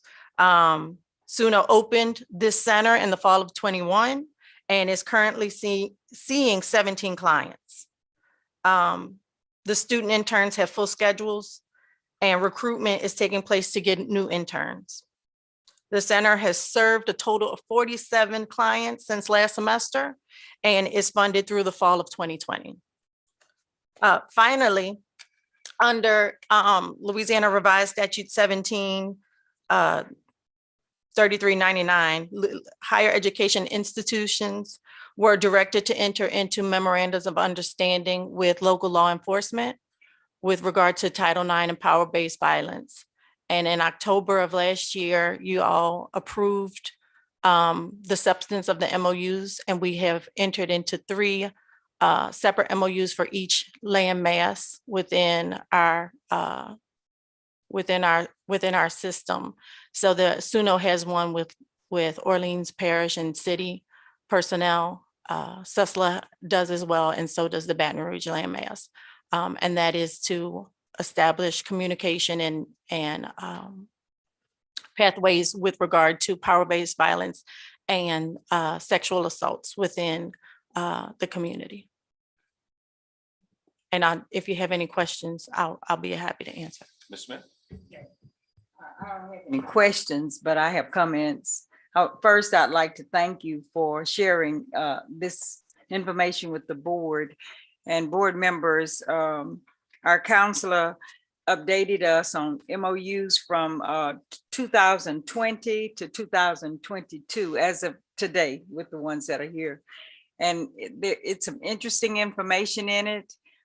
We would probably, board members, if you're interested in getting a hard copy, I have one, and I'm sure that our office can provide you with a copy as well. It tells you the beginning dates just from 2020 to now. You will know the ones that are active, those that have been terminated, those that are joining. It's just interesting information that you would be interested in to know, because some of the things I'm sure we can use and so that they will not be terminated. But thank you again, and thanks to each campus for sharing the information as well. Thank you, Ms. Corey. Thanks for bringing it up, Ms. Smith. I'm gonna ask Tracy, could you circulate that to all of the board members, please? Thank you so much. We'll now move to our legislative updates. Dr. Merrick.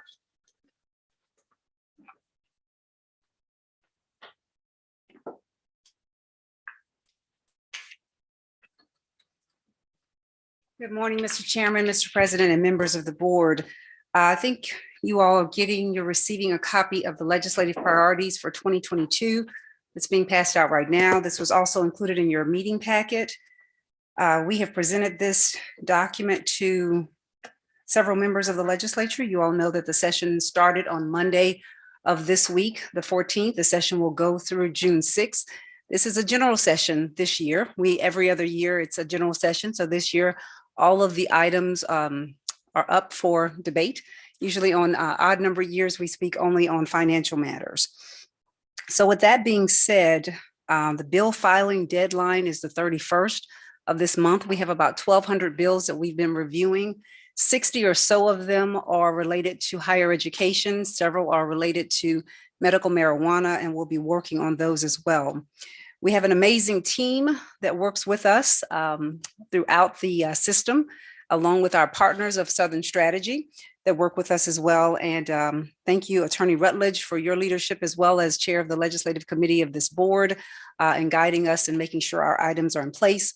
You also heard from Mr. Dawson earlier on our priorities document, which is broken down by budget items and capital outlay. You heard from him earlier about the items that are of top priority for us this legislative session as it relates to House Bill 2, where our capital outlay will be present. And we're expecting to go before that committee, I think it's Ways and Means, in the coming weeks. Also, we've had meetings already with Senate Finance. Dr. Belton has presented before that group. We expect to go before House Appropriations along, I think it's later next month, will be before that committee.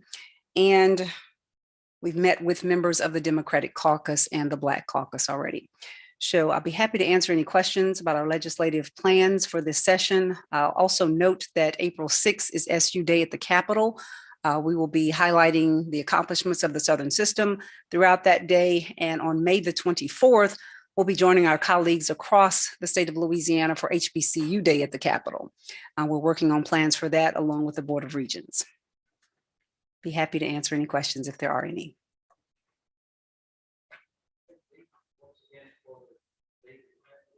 The SU Day at the Capitol is April 6th. It does. Yes, Dr. Tarver, it does. In fact, we're looking to make certain that our plans at the Capitol will conclude in time for members to join, to proceed on to New Orleans for the retreat. And we consulted with the chairman in confirming that date and time, and to make certain that it did not interfere with the retreat. And because the reception day is later that day, we would all be able to attend the SU Day at the legislature and then get to New Orleans in time for the reception. Yes, sir.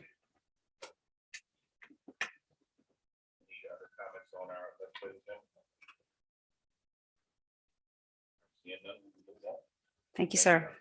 Thank you. Go to our medical marijuana update, Dr. B. Yes, Dr. Snowden.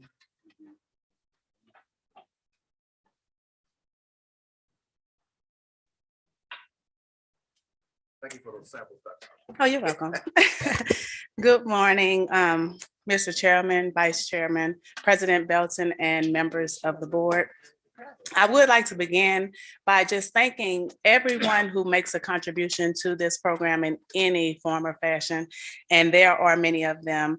A special thanks to Chancellor McMeans and President Belton for your leadership in these efforts. And as Dr. Merrick just told you, how many bills we have. 24 of those bills are medical marijuana bills. So we have our work cut out for us right now. We're doing a great job of having our meetings and things in relation to that. But I would like to say that our overall goal when we started this program was one, to increase the institutional capacity here at Southern University, and two, to produce quality medicine. We are proud to say that we are doing just that.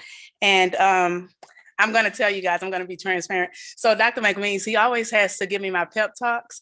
And in the pep talks, he always says, it's hard to see it while you're going through it. And to be in a program where you're building it from ground up and to go from, dropping our first seeds in 2019, and some of you were there, to actually having almost 20 products now, including flour, that's a big deal. So yes, thank all of us. But look, we talk about samples, but we do have more products coming soon. We have chocolates coming to the market. We also, I know, we also have, and let me be very, very clear. And when I say this, because my legal counsel, they were like, what? But I want to make sure I enunciate pre-rolls, okay? We're going to have pre-rolls coming to the market as well. And that's part of the flour market. And that will be coming soon. We do pride ourselves in remaining true to our commitment of this program, and also are pleased to announce that we have entered into the first phase of conducting our therapeutic use research on medical marijuana. And I will say that thank you, Dr. Whitfield, because a lot of, the guidance does come from him when it comes from the medical side of it. So I get a lot of information from him regarding. So thank you for that. And again, with this research, this is very big because we are now an R2 university. And so that puts us on another level at another platform. So we're very grateful to be in that space. And, again, you could see a lot coming from this program, from the Ag Center in relation to this program. And just to, give you a perspective of where we are right now, we're producing about 450 to 500 pounds of flour per month. And we are expanding, and that's on average. That's on average, because some months is more than that, depending on what products we're putting out that month. So we move a lot as far as the products are concerned, but you do have to realize that even with this flour, a portion of that is taken to create the other products. And that will conclude my report. I'll take any questions that you may have.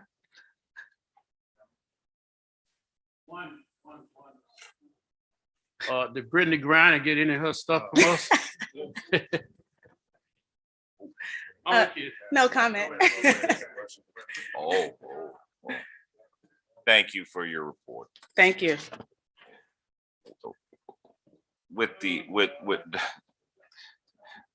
Dr. Belton, with your permission, I would like to, and the board's permission, I would like to take us a little out of order. Chancellor Pierre needs to go give a tour. So I would like to have Chancellor Pierre's report at this time. Thank you, Chairman Shorty. I'll be brief. The Southern University Law Center is proud to announce that one of its alums, Ms. Deidre Robert, has just been named the State Director of the Rural Development Agency. And that is historic because she is the first African-American named as State Director in the state of Louisiana for rural development. And for those of you who are not probably understanding how important this is, rural development finances housing all over the state of Louisiana in rural communities, which probably that's 80% of the state of Louisiana, water systems for small communities, and a number of different economic development activities within the state of Louisiana. And to have her in that position is a major coup, not only for the Law Center, but for the Southern University system and the A&M community here, represented through the Southern University Ag Center. So I just wanted to make you aware of that particular accomplishment. Give our alum a round of applause.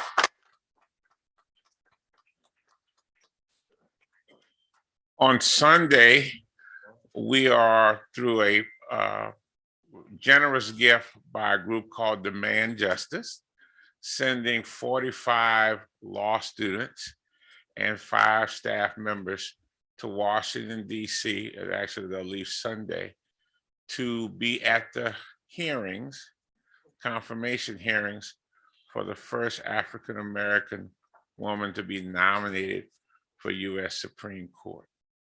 And this, I think, is a historic occasion, and we're so happy that we were afforded that opportunity for those students to demand justice. Unfortunately, we had probably 200 students that wanted to go, but we could only make room for about 45. And let's just say I'm going to have to make it up to the other 155 in some other way, shape, or form. I want to thank the board on behalf of the faculty, staff, and administration for, again, supporting us with the approval of the pay raises, because again, it's a signal to them that their work is rewarded, their good work is rewarded, and that they will continue to do their very, very best to always elevate the status of the Southern University Law Center in this state and across the nation. So we appreciate all that you do to support us in that regard. And then last thing, in accordance with what we're doing, which is we're trying to do fundraising and really acknowledge alums. On April 6th through the 9th, we will have alumni roundup. And one of our honorees will be none other than Chairman Emeritus Rutledge. We will be honoring him with the Hall of Fame on a banquet on the evening of the 9th. So I will be shuttling back and forth between the retreat and a number of activities, which includes on the 6th, we will actually have 12 Southern University Law Center alums added to the judicial wall. We had a banner year last year with alums being elected to judicial positions in the state of Louisiana. And a recent survey showed that Louisiana District Court judges, Southern University Law Center alums make up more than 1/3 of Louisiana District Court judges, and they dominate in New Orleans, Baton Rouge, Shreveport, all the major metropolitan areas of Louisiana, but also in the rural communities. And you cannot go into a courtroom in this state without finding a Southern University Law Center alum on the bench.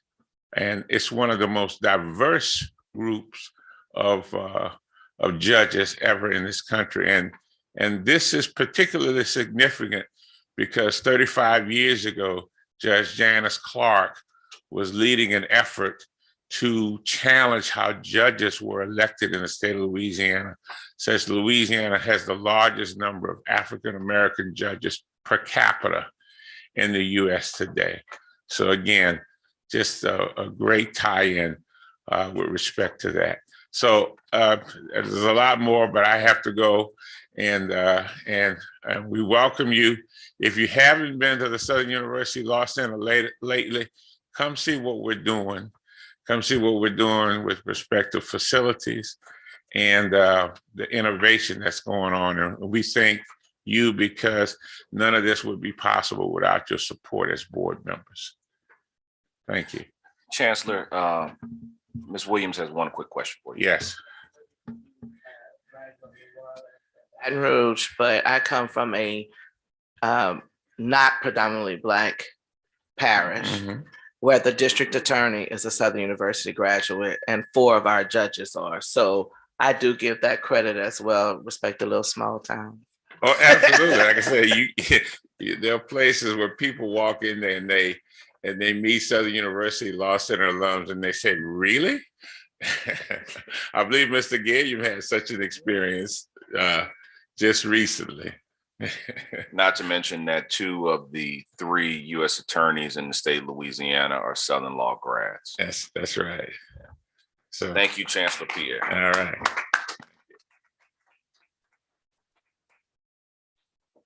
Mr. President, thank you for accommodating me, sir. Sure. We'll now move on to your report. Well, I thank you, Mr. Chair and members of the board. You just received a schedule of events that commemorate the 142nd birthday of the Southern University system. And of course, as you peruse this, we certainly want to invite you to partake of these events if your schedule so permits. One of the things that we do annually, as you know, constitutes the Founders Day convocation, which this year will be held on March the 23rd at 10 a.m. in the morning. To our benefit, our Southern University Alumni Federation president, namely Ms. Laquita Thomas, will be the keynote speaker for that event. And by design, we have tried to limit that convocation to 1 hour. We have invited all of our classes to participate. And so we hope to abide by that time frame. The day after, on Thursday, I also would invite you to entertain with us the unveiling of the Jagmobile as established by the College of Allied Health and Nursing. Its purpose was to provide further outreach to rural communities. And we are certainly grateful to Arshner, who has as well helped us build an infrastructure support that most needed infrastructure that allow us to touch the citizens and provide for them telehealth opportunities throughout a 50-mile radius of the university. Also, I just want to, I saw Dr. Oswald Devon, who serves as the Faculty Senate President with us earlier today. But in keeping with his presence and the agenda for this legislative session, I also wanted to highlight the wherewithal of the higher education community to advance faculty pay increases for our respective campuses. And that has been, I think we enjoy the support of the, well, we do, the governor has made that a part of his executive budget. But as we continue to identify this as a priority, both in the House and Senate, there appears to be some momentum that would enable us to move forth with that. It has been since 2008, since our faculties across the state have risen to the SRB average, and we fully anticipate that being made available to us through this legislative session, where those allotments will be made to our respective campuses. We have further requested dollars or resources for staff increases. That was originally in the bill, but we're trying to move it back in. It fell out, and we tried to move it back in.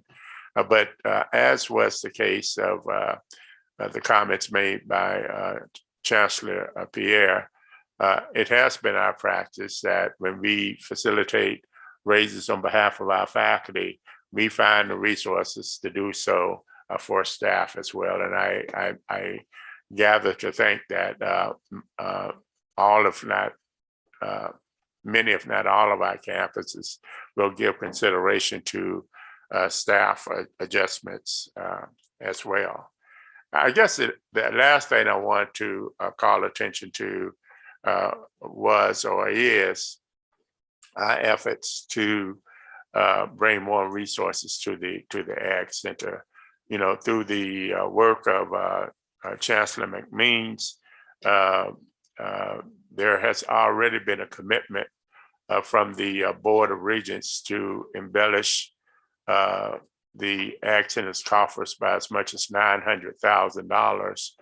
But there is an additional request for about $3 million to assist him in programming, to include providing for therapeutic research and for medical marijuana and hemp. And, you know, research in water quality and just general support for his programs. And so we have secured what we believe to be some support. There appears to be, we are very optimistic that that will come to fruition. And more recently, we have asked the Ag Center to develop a long-term plan that it would ultimately enable the institution to establish a presence in 64 parishes, where I think right now we're in 34.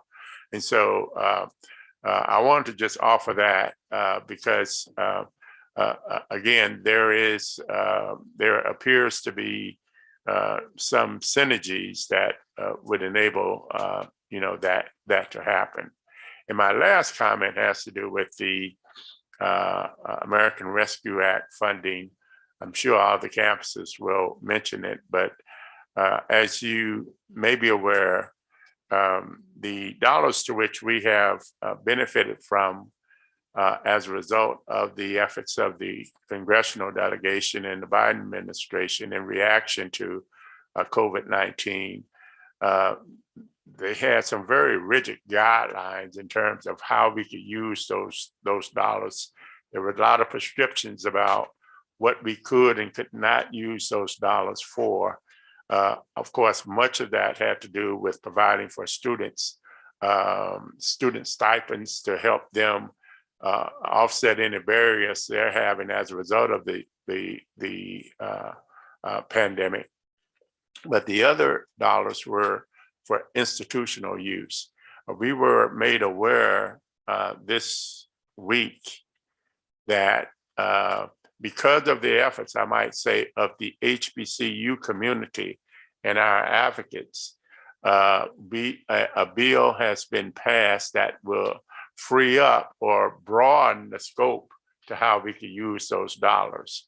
And that comes in keeping with the challenges that all HBCUs have in terms of deferred maintenance and infrastructure. And so now we're going to be able to use those dollars or the remaining dollars that we have, if they have not been encumbered, for that purpose, for deferred maintenance and, if you will, construction where needed. And so I just want to bring that to your attention because it does provide us with a great opportunity to address some long-standing maintenance issues with regard to all of our campuses.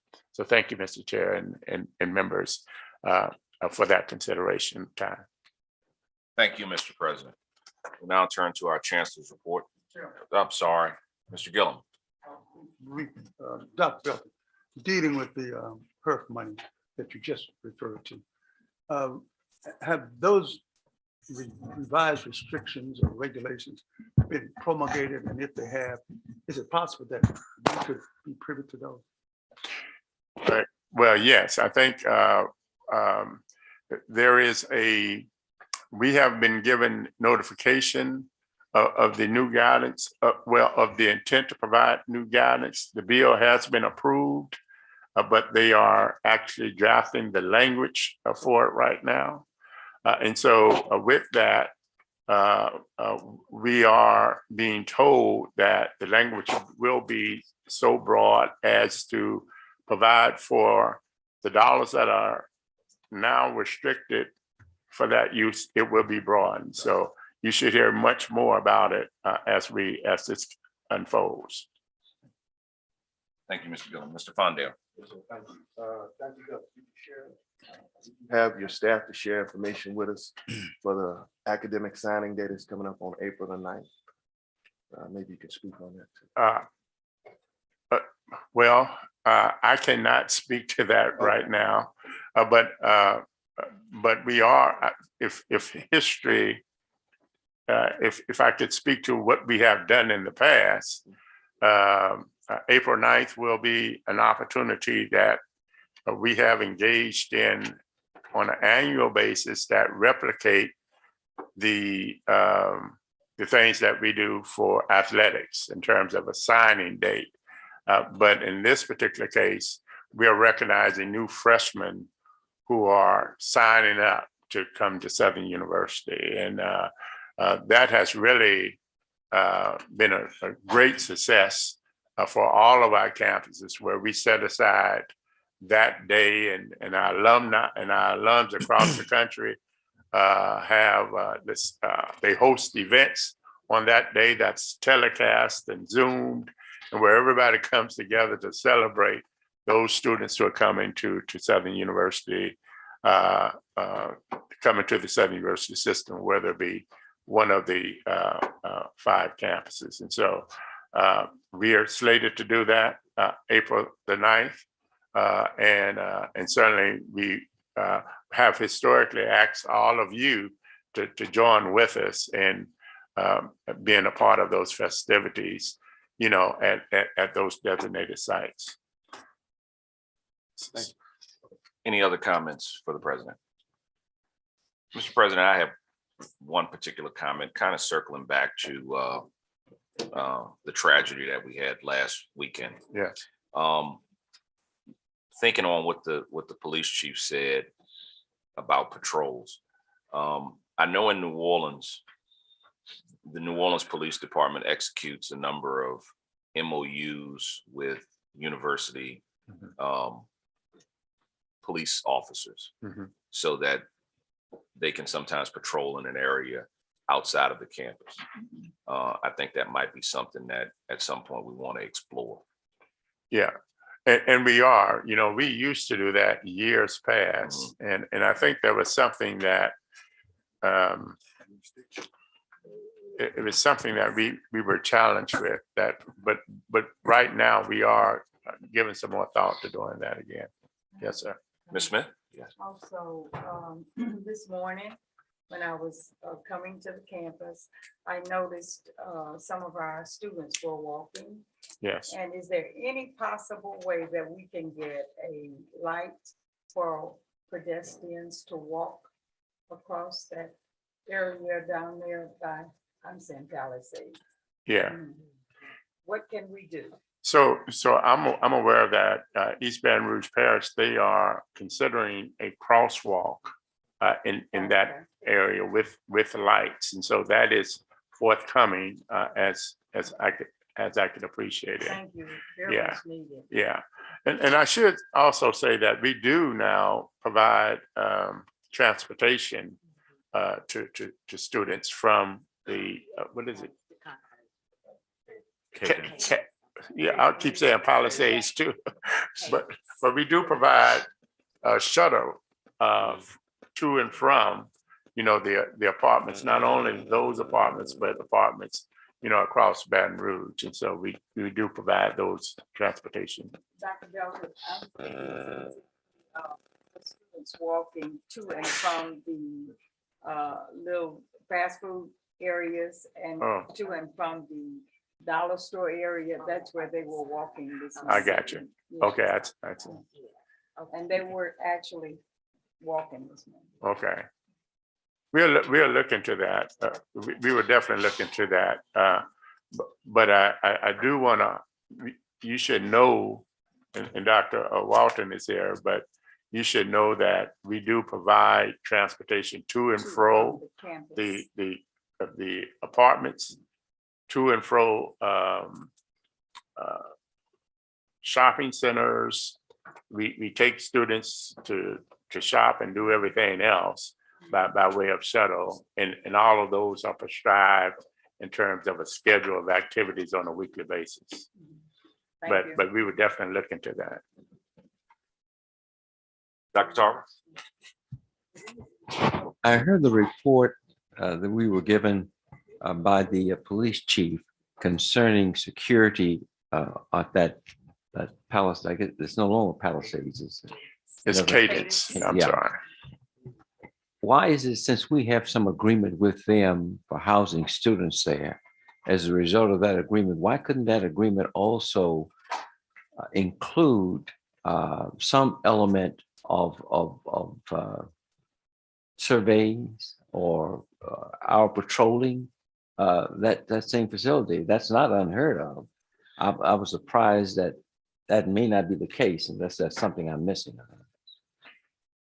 Yeah, Corey, do you want to address that?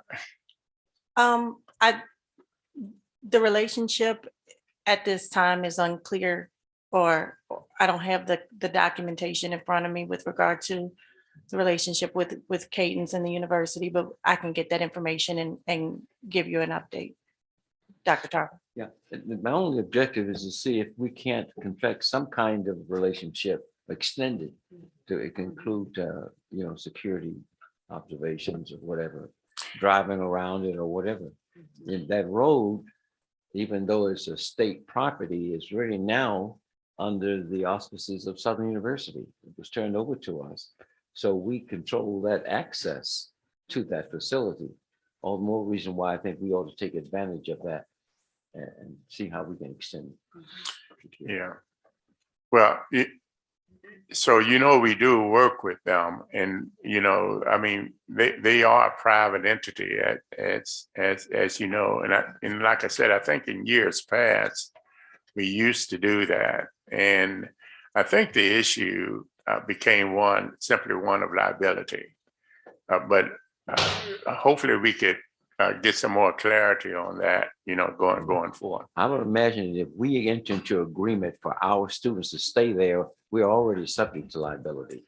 So it seems to me that we will look into this and get back with you, Dr. Tarver. Thank you. Yeah. Thank you. Any other questions for the president? All right, we'll move on to our individual chancellor reports. Dr. Ammons. Thank you, Mr. Chairman, honorable members of the board. At Suno, we have adopted this vision of being a leading urban university.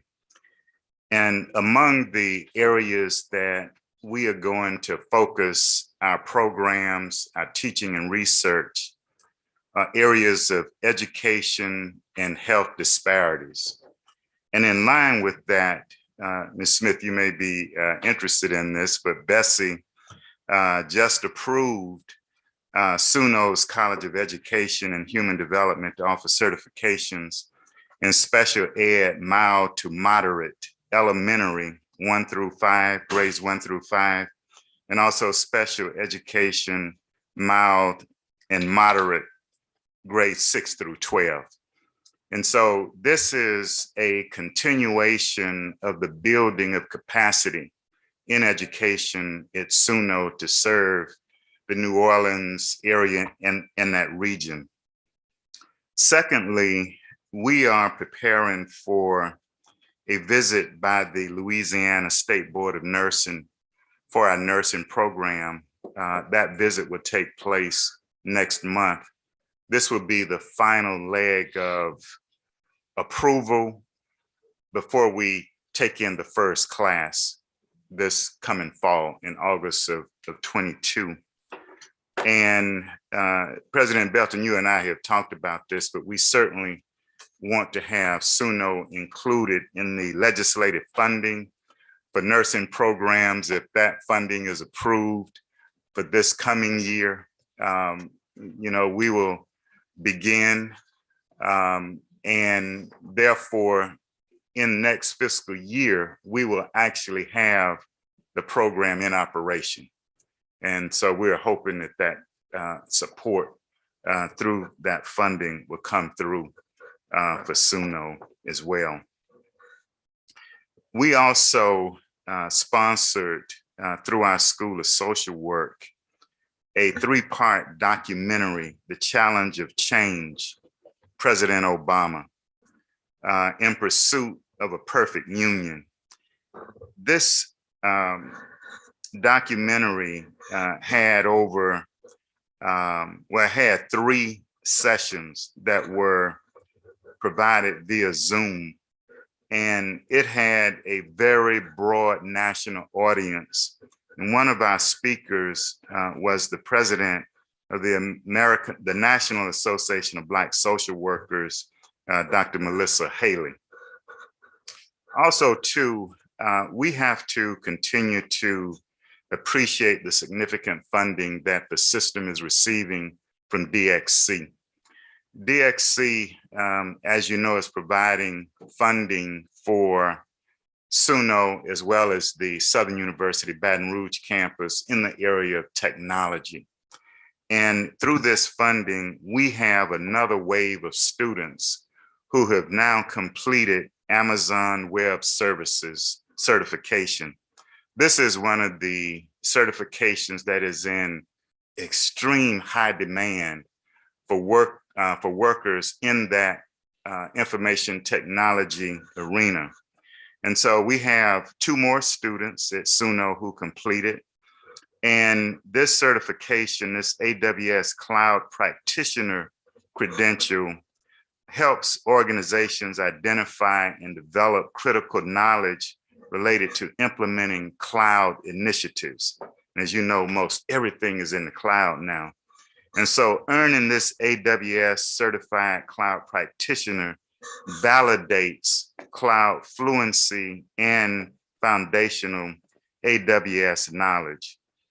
And one of our students, Kirsten Kaufman, has earned multiple certifications and badges over the past 6 months. And I can tell you that she is going to be in high demand when she finishes her degree in computer information systems at Suno.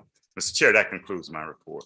Thank you, Chancellor Ammons. And I would say, President Belton, after redistricting, Suno now sits in 2 state Senate districts, now represented by State Senator Jimmy Harris and Senator Joe Bowie. So they are carefully watching appropriations for Suno. So let's make sure we stay on Dr. Ammons' appropriations list. We are working on that. Thank you. Good deal. Dr. Penny. Thank you, Mr. Chairman. 4 months ago, Mr. Chairman, in November, when I walked into this role as interim chancellor at SUSLA, one of the first meetings I had was with my student leaders, and we spent almost 2 days discussing issues of student concerns on the campus. And Mr. Chairman, it almost broke my heart to hear my student leaders tell me that we've had a physical ed recreation, what they call the gymnasium, that had been sitting fallow for 3 years with mold in the building, where we've had a men's and women's basketball team that have had to bum locations to practice. I remember Allen Iverson talked about practice. To Allen Iverson, I would say practice is critical for this young men and women. We can't play any home games. An opportunity where their graduations, when we have graduations, we have to find a location to do these things. And they laid that at my feet. They said, Doc, it's been 3 years. To whatever degree possible, something needs to be done about that. I acknowledge this board. We found $500,000 for the demolition of this facility. That put me to work almost immediately. And I sat down with the team. I sat down with my leadership on this board from North Louisiana, Mr. Gilliam, Mr. Hilliard, met with members of our local legislature led by Senator Tarver, and we put together the programming that you see right now on this sheet. And it almost brought tears to my eyes when working with Maurice, the Board of Regents, FPNC, Mr. Ken Dawson, to see on this sheet that you have before you, the delegation, where we have $9 million for a brand new gymnasium for SUSLA. I want to say thank you so very much. That is, to me, the epitome of being student-centered. The other, I want to thank this board because we put a lot of work in the last 4 months, is for a new workforce training center. The heart and soul of a community and technical college is to provide workforce solutions for the region. And SUSLA has not had a new workforce, in fact, had any space for workforce training. This shall be the first for the SUSLA campus in the amount of $19 million. So in this, we're proposing almost $30 million in capital outlay request for our students and for a new workforce training center. And I want to thank this board. I want to thank our local delegation, Mr. Gilliam. I personally want to thank you. We spent countless weekends and evenings discussing these matters. I want to thank you, sir, and Mr. Hilliard for their leadership on making this happen. Continuing on the theme of being student-centered, we were privileged during this Black History Month to have Miss Zaila Avantgarde, the 2021 National Scripps National Spelling Bee champion and the Sports Illustrated Sports Kid of the Year, visit our campus, driven by our student leaders. And I want to throw a shout out to SGA President Jaquan Davey and Ms. Sussler, Ms. Jennifer Pickens. Our students arranged and brought this dynamite young lady to the campus who inspired the students with her leadership skills. And they had various discussions on how to make our student work better on the campus and helping to inspire and challenge our student leaders. Continuing on the theme of our student organizations, as part of Black History Month for Student Convocation, they hosted the Honorable Brandon B. Brown, United States Attorney for the Western District, on the campus and talked tremendously about the importance of Black health and wellness, especially with a focus on mental health. I did not realize how critical mental health and the issues that go on each of our campuses, and they elevated that conversation to a prominent level, and I thank our student leaders for that. We have several more items on the agenda. Transitioning very quickly from students, Mr. Victor Thomas was acknowledged, and I want to thank my staff Senate leadership on the campus. They go through a rigorous process by acknowledging staff members, and Victor Thomas was acknowledged by his peers as the JAG of the month for Sussler. We level playing field. We try to provide at least a parking space for that period for the JAG of the month to show appreciation for these individuals.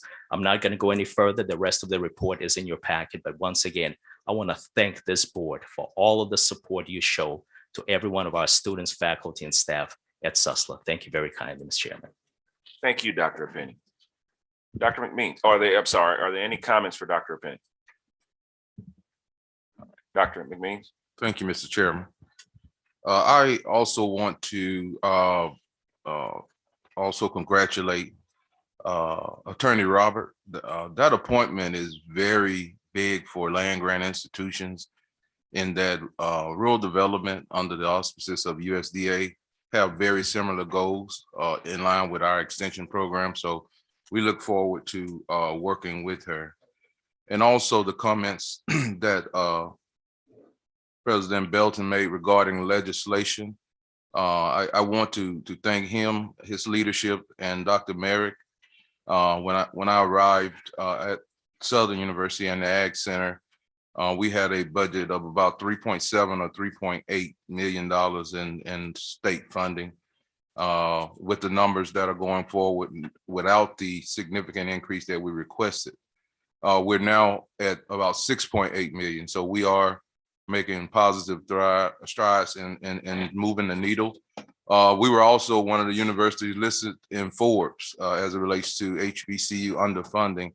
If you don't have that article, I can make sure that you get it, but it showed that Southern University was underfunded as a land grant institution by $1.4 billion.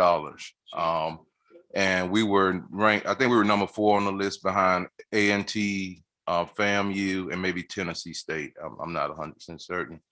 So that additional funding, as I conveyed to Commissioner Hunter Reed, is equitable funding. We meet our match, but now we want equity. We were asking for $10 million, and I sat across from my colleague, the interim vice president at LSU, and they're somewhere around 100 and some $1 million, and that's about right. It's most of the time it's 10-1 that the 1862 received versus the 1890. So we are making strides though, but it still is going to be a challenging session, but we look forward to making some positive moves. In February, the Board of Regents unanimously approved BS degree in hospitality and food industry leadership for our College of Ag, 100% online. We are excited about that program. It will launch in the fall. We're excited about it. I want to thank Ms.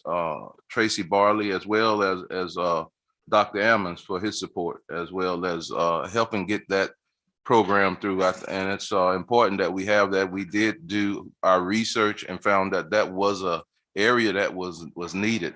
And so we look forward to launching that program.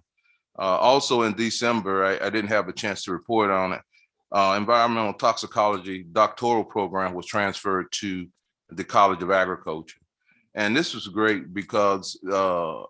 Ammons and I talked about this, I think, way upon my arrival about the importance of this program, but it'd be aligned in a college that have the same mission, that have faculty of like.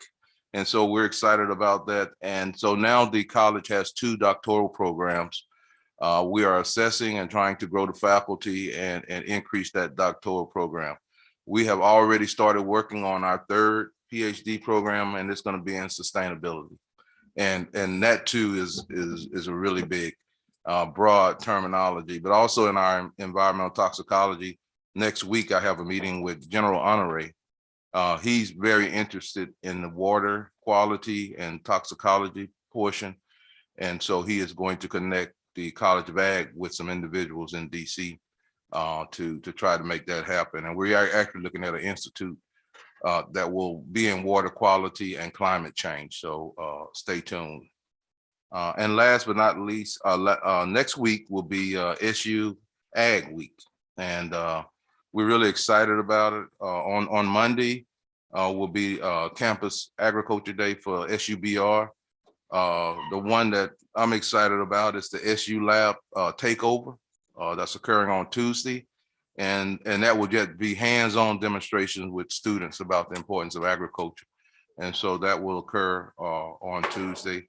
And we'll have an entrepreneurship panel with students and faculty and alumni on the 24th and on the 25th.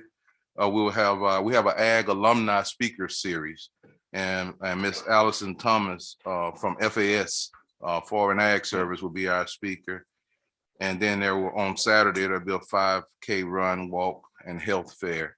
And we will make sure that you get this information. It is on the SU Ag Center website. And that concludes my report. Dr. Tarver. I want to compliment you on that doctoral program coming your way. I'm aware of the fact that the state of Louisiana, the 2 largest areas of spending in this state is in healthcare and environmental toxicology. And we've never been able to exploit that relationship. And I think now we can begin doing that. So congratulations. On your first comment about that article, you need to send that to the board office so it can get circulated. That we need to send that to our congressman, Troy Carter. We need help in that particular area of trying to get secure funding in the agricultural end. We've always been behind, still trying to catch up. And even though you're making great strides, I think if we just connect it with the power base that we have there, and I'm sure Congressman Carter can help us move that agenda along. In fact, sir, we just spoke about it, but I will definitely keep this on his 1 yard line. Yeah, that'd be great stuff. And Dr. McMeans, if we ask for 10 and they ask for 100, I mean, we need to ask for more. That's right. We've already gone back on the strategy because one person said that's all you're asking for. But I will caution, I do caution people, but most of the money they're talking about giving us, see, we're trying to build a base that's a recurring funding come every year. Mm-hmm. What they're talking about, yeah, we'll give you the 3. We want the 3. We want the 3. Don't get me wrong, but it's a one time. Right. And so then you still have to go back to them the following year to try to build that base. But Dr. Belton alluded to something that just started to happen a couple of years ago, and we're working with the Board of Regents. We're actually there. We're sitting down with them, giving them numbers and justification and rationale for why are we asking for this amount and what we're actually going to do with it.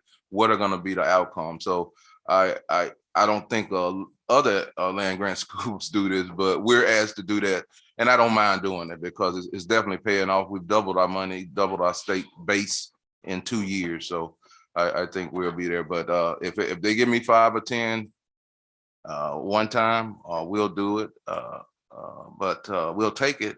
But we really want our base because the other institution has $100 million base, and we're at 6.8. I think we can do better than that as the state of Louisiana.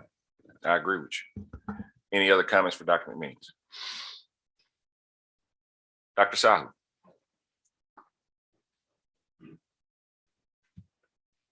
Mr. Chairman, Attorney Shorty, Vice Chairman, Dr. Whitfield, my President, Dr. Belton, members of the August Board of Supervisors of Southern University, my colleagues and friends in the audience.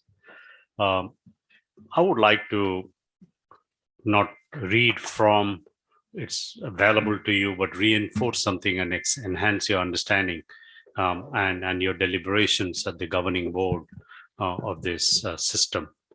I want to, reinforce what Chancellor McMean said about the online program in food service industry, hospitality industry. If you look around, there is a lot of minority participation at the lower level in the service industry, in hospitality and food service, but there is not much representation in the leadership. As a result, what happens is that the salaries are low, inequities persist. 47% of this city belongs to a group that's called Alice, means assets are limited, income constrained but employed. Simply put, they are living, working poor. And so we don't have that leadership. Those voices won't be heard. And so I think as in Southern University, we want to prepare leaders who will go on and do the right thing, provide leadership in food service and hospitality. Where else but in Louisiana? But at least, we will. I think we are poised to provide that. And this is a good venue to start and not just stop there, but to expand, in terms of our hospitality and food service. And ag sciences is the right program where we can bring in, also health and taste in addition to the leadership. Attorney Barley also led the transition to the online Masters of Education in Educational Leadership. Your mandate was for us to look at where we can be, do more in terms of education and in the online area.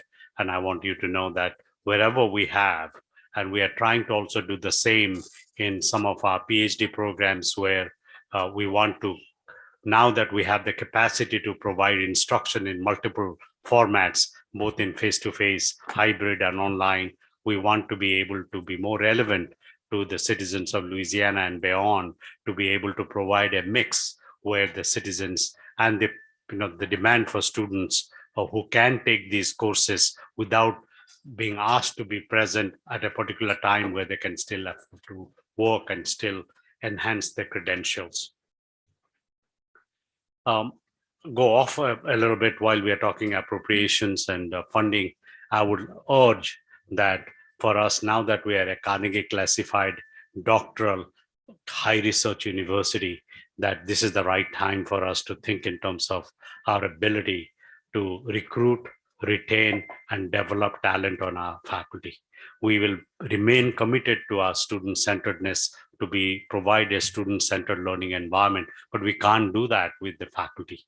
So I would like to urge for you to provide the leadership advocacy and our consideration to provide any and all raises to the faculty whose salaries are way below the SREB average. At a minimum, increase it to SREB, and we will work collaboratively with all the divisions, with all the chancellors, so that not only just faculty, but staff, and some of these resources can come from our internal sources by being more efficient and more effective in what we do. By wanting to be more relevant to the state and this community is a push to also provide community service, go out of our campus and do something. I talked about what they call food insecurity. I go beyond euphemism and say that people are just hungry instead of saying food insecurity.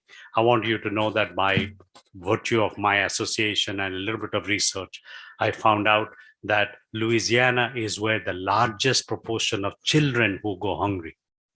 And all you have to do is go a few miles to the Baton Rouge Food Bank, and you will see the extensive operation that is going on there to pick, pack, and ship food so that it will be distributed all over Louisiana. We have made it an effort, made it a point in academic affairs on the day of Southern University Day of Service.